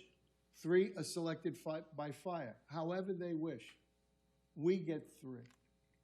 And that's exactly Our the point of 3 this. have to be people who are looking out, and I'm not saying that anyone isn't. Our 3 have to be people who are looking out for the need of this days. And the need for this days is for that $1 billion. I wish I could get Mike Bloomberg to do this. That $1 billion to make more money. Maybe. Responsibly, in a way that ensures that the future viability of that fund is protected so that the people who count on it can depend on it. I'm sorry that that's the way things are, but this city, in my view, being forced, as we are, to contribute more than half of all of our property tax to prop up this fund is just too much. It's too much pressure, and it's starting to affect other parts of the city. And so we have to find a way to mitigate that. I think we'll always have to make a contribution. Most cities do, Vice Mayor, but not half.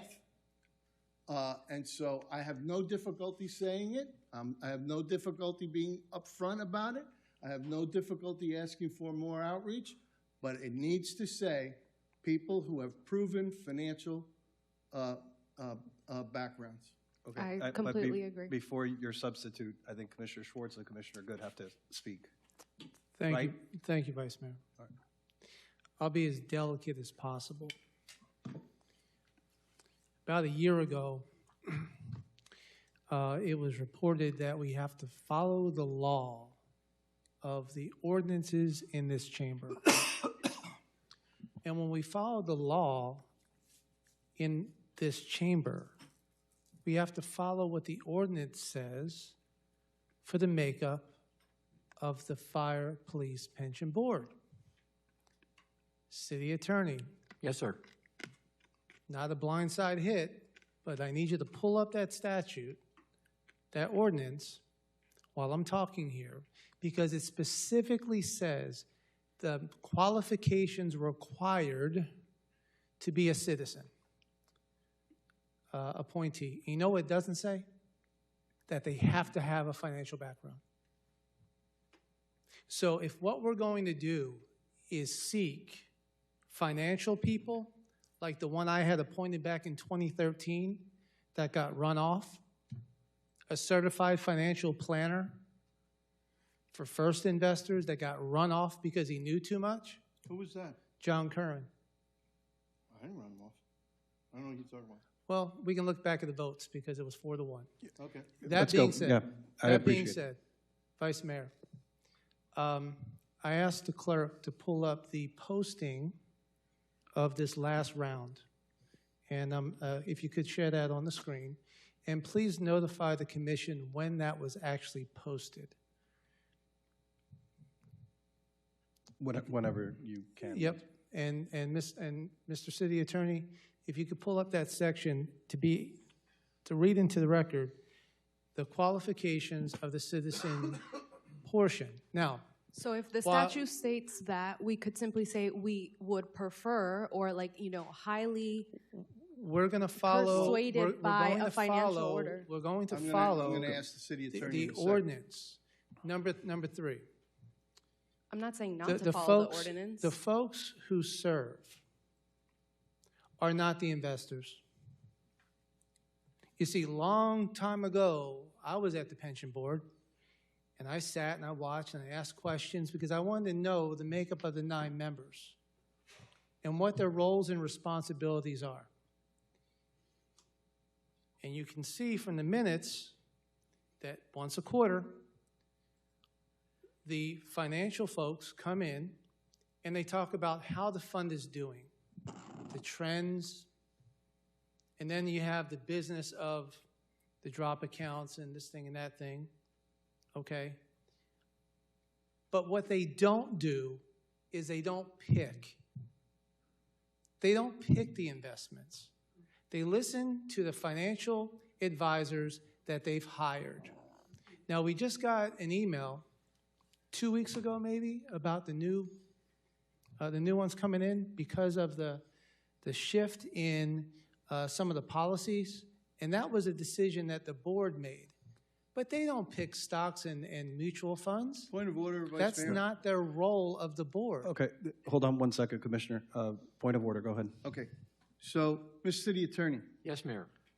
my understanding is that it violates no statute, no ordinance for the city to follow the existing statutes and also ask for specific backgrounds in the appointment of pension board officers. In other words, you have to be a citizen, you have to be a resident of the city of Pembroke Pines, but we would prefer if you had a financial background. Does that violate any law that you're aware of? It's not precluded by the ordinance. Okay, so that's the first thing. Can we read the ordinance, please? Well, I'm looking at the section. Hold on Yep. a second. It's very small. It's actually different than any other board we have. Excuse me. Okay, so that's the first thing. The second thing is, a pension board oversees the financial consultant that manages the account. And the financial consultant that manages the account has to go to the pension board for approvals of what it is that they want to do. So they sit in oversight over the people who are actually doing the work.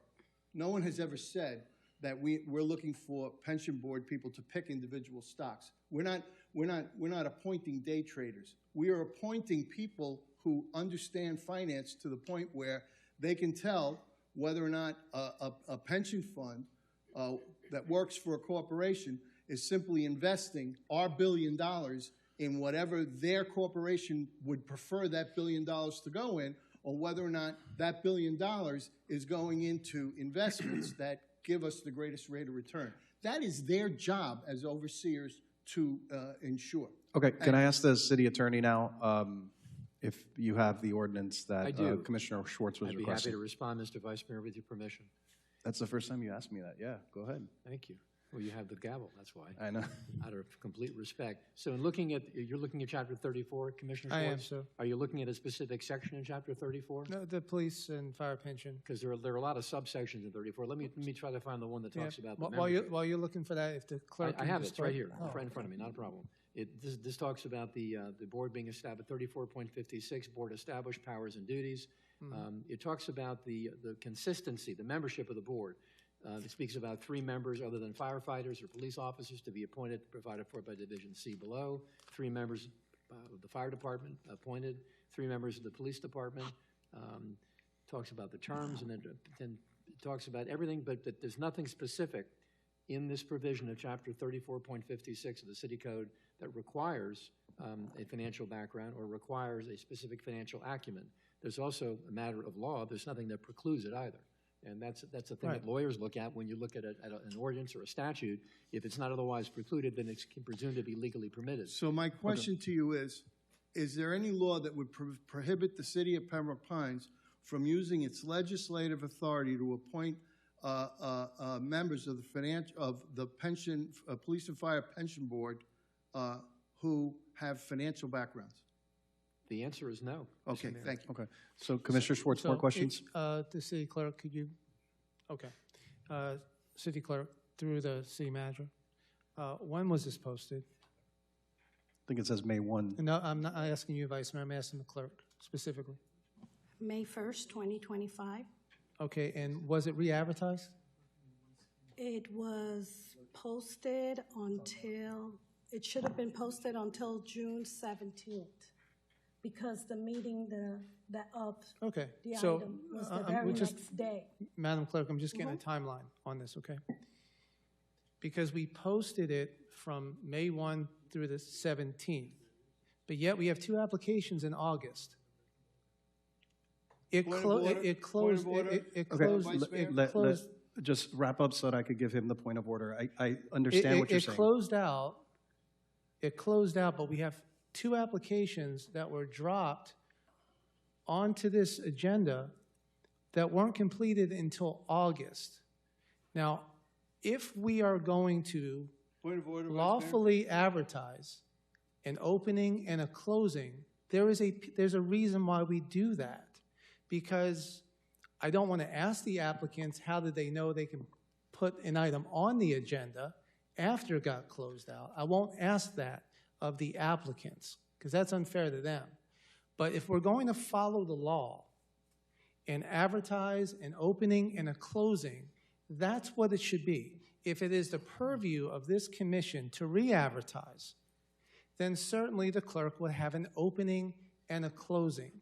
If you don't like who applied, then I guess you can continue to go out until you find somebody that you do want to have. Okay, perfect. Your point of order was? The point of order was that this item was specifically deferred by this commission without objection because we did not have sufficient applicants. Now it is back to us with sufficient. Point of order on that. Commissioner, I allowed you to speak and finish, and then he gave his point of order. Let him finish. The item was agended, and it was pulled, and it is now back with more applicants, and now we are dealing with another motion. And so that's where we're at right now. Okay, what's your point of order? Okay, the item was pulled by administration. It was never discussed by the commission on this. This was pulled by the administration. Maybe that's how it happened. Perhaps somebody didn't like what they saw, and the administration pulled it on their behalf. But certainly, we did not. Okay. The three Have of you us made your point? Did not defer the item. Oh. It was never discussed Okay. on the June I meeting. appreciate that, but I haven't heard from Commissioner Good. Commissioner Good, do you have any thoughts on this? So actually, yeah, I clearly understand that we have some applicants in front of us, and Commissioner Rodriguez made a point about maybe expanding, that pool, and the mayor seeming to agree to that. I think we all agree to that, and it sounds like we have people that serve until, at least for right now, until we say we got somebody else. So I think maybe right now is a good time to just defer this item for a month with the instructions to go ahead and put this out. So, but I believe Commissioner Rodriguez's substitute motion, Sam, stop me if I'm out of order here. Okay. You're not.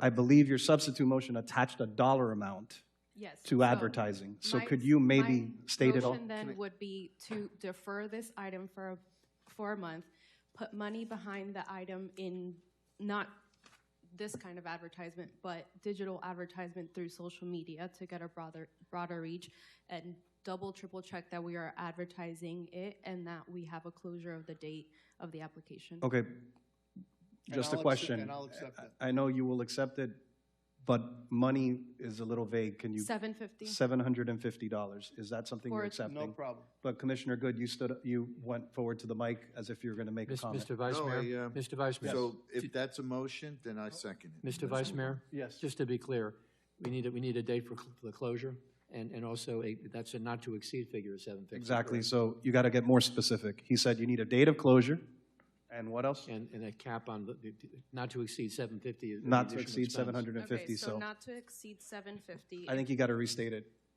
all. Sorry. I'm making a motion that we defer this item, we reopen applications so that in about a month on the second meeting of September, we are able to vote on this and put in $750 into digital advertisement for this position, making sure that we preface it with saying that our preference would be of someone with financial services background. That's fine by me. So there was a motion, you accepted that. Yes. He accepted it. You have any more comments? She seconded it. You seconded it. Okay. Point of So clarification. just so, Point of clarification. 1 second, Mr. Attorney. So, yes, sir. You're following? I am. Motion was made, substitute motion by Commissioner Rodriguez. Correct. Seconded by Commissioner Good. Okay? Am I Correct. right so far? And so far, the commissioner who made the motion and was seconded by Commissioner Good put a cap on the expenditures and put a date certain as to the return to the commission, I believe, the second meeting in September, which September is September 17th. 17th. Okay. Those are the two components of the motion. Commissioner Schwartz had something. Okay, I'm not the maker of the motion anymore, right? It's Maria. It was Substitute motion. Commissioner Rodriguez. I think Commissioner Schwartz had something to say. And you seconded it? I Commi- get the gavel back. Oh, sorry. Here you go. Thank you very much. With No, the, not yet. not yet. Oh, Well, it's not my item. The motion is made by Commissioner Rodriguez, seconded by. I can't wait to get it back. By Commissioner Good. He wants to take it from me. So I'm taking the gavel back. I said, I'm passing the gavel for the purpose of making a motion. The motion I don't have a before motion the, anymore. the motion before the commission is now the substitute motion. Right. Right. So I And if have the to get- substitute motion is adopted, the Point of the original clarification, maybe if Mayor I can finish, the Castillo. original Yes. motion is subservient at that point and is So preempted. in plain English, I handed him back the gavel. We're Right. good? It's okay for now. It's no longer Okay. it's no longer my motion. Yes. Can I just ask to call the question on my motion? Point of clarification. Yes. Procedurally, we have agendas that are posted 5 days generally before our meeting, which would essentially be September 11th or 12th. If we have an application process that's going to end on the 17th, how are we supposed to have an opportunity to speak to perhaps 25 different applicants before making a vote on that evening? That's a good We point. need to can do have it a week deadline. We need to have a deadline of when the application process will cease to give the clerk an opportunity to post so that we don't have these run-on applications after the agenda's been published. The clerk knows to publish the agenda as of a certain date, and she can, in her office, she can figure out what the end dates are. So we need to have a date of when the application process will The cease. clerk will do that as part of the normal process of her office. But that's not the motion that Commissioner Okay, so Rodriguez we made. make it She made the whenever motion for our the items are 17th. due. Thank you very much, but I think the motion is clear and the point is covered. Any further discussion on the item? It's not clear. Any from the public? Seeing none. All those in Wait, there's favor a say. member of the public. Yes, come forward. Your name and address for the record, please. Good evening, everybody. Thomas Moran. Please push the number. Thomas Moran. My address is protected. I don't know if I can. No, you don't need to, you're, Okay. Please don't for the record, sir. What is your role on the pension board? I am the current city appointee on Yes. the pension board. And you're doing a great job. Thank you so much. First off, I want to thank the commission for allowing us to change our investment policy. I've been on the board for 8 years. There isn't a meeting that's gone by that our consultant hasn't specifically mentioned how handcuffed we were with our Yep. allocation restraints that we had. So now that those restraints have been taken off, we expect to have a much, much better return than what we have. That being said, if you look at our return over the course of the past 5 to 10 years, we are always in the top 10 decile in the universe that our pension plan is in. So we are definitely performing at a very, very high level in the same field that our other pension plans are in. And now it's only expected to get even better now that we have that different allocation where we can invest more in equities as opposed to bonds. I'm glad you brought that up. I want to tell you, everything that you've just said is true, and I don't want it to even sound close to casting an aspersion. This isn't about whether or not you're at this level. You're at this level. This is about the city needs us here. And in order to get here, so that we don't spend half of our money on pensions and have half of that money to do other things with, we need the best qualified people. That was my original discussion. In my view, you're one of them. Thank you. But Appreciate that. that will get discussed and figured out when we have our applications. It's just that simple. Okay. Okay? And it's not anything personal toward anyone. I love everybody. This is great. This is business. This is money. This is big money. This is managing $1 billion. And we have to have the best possible capable people to do it.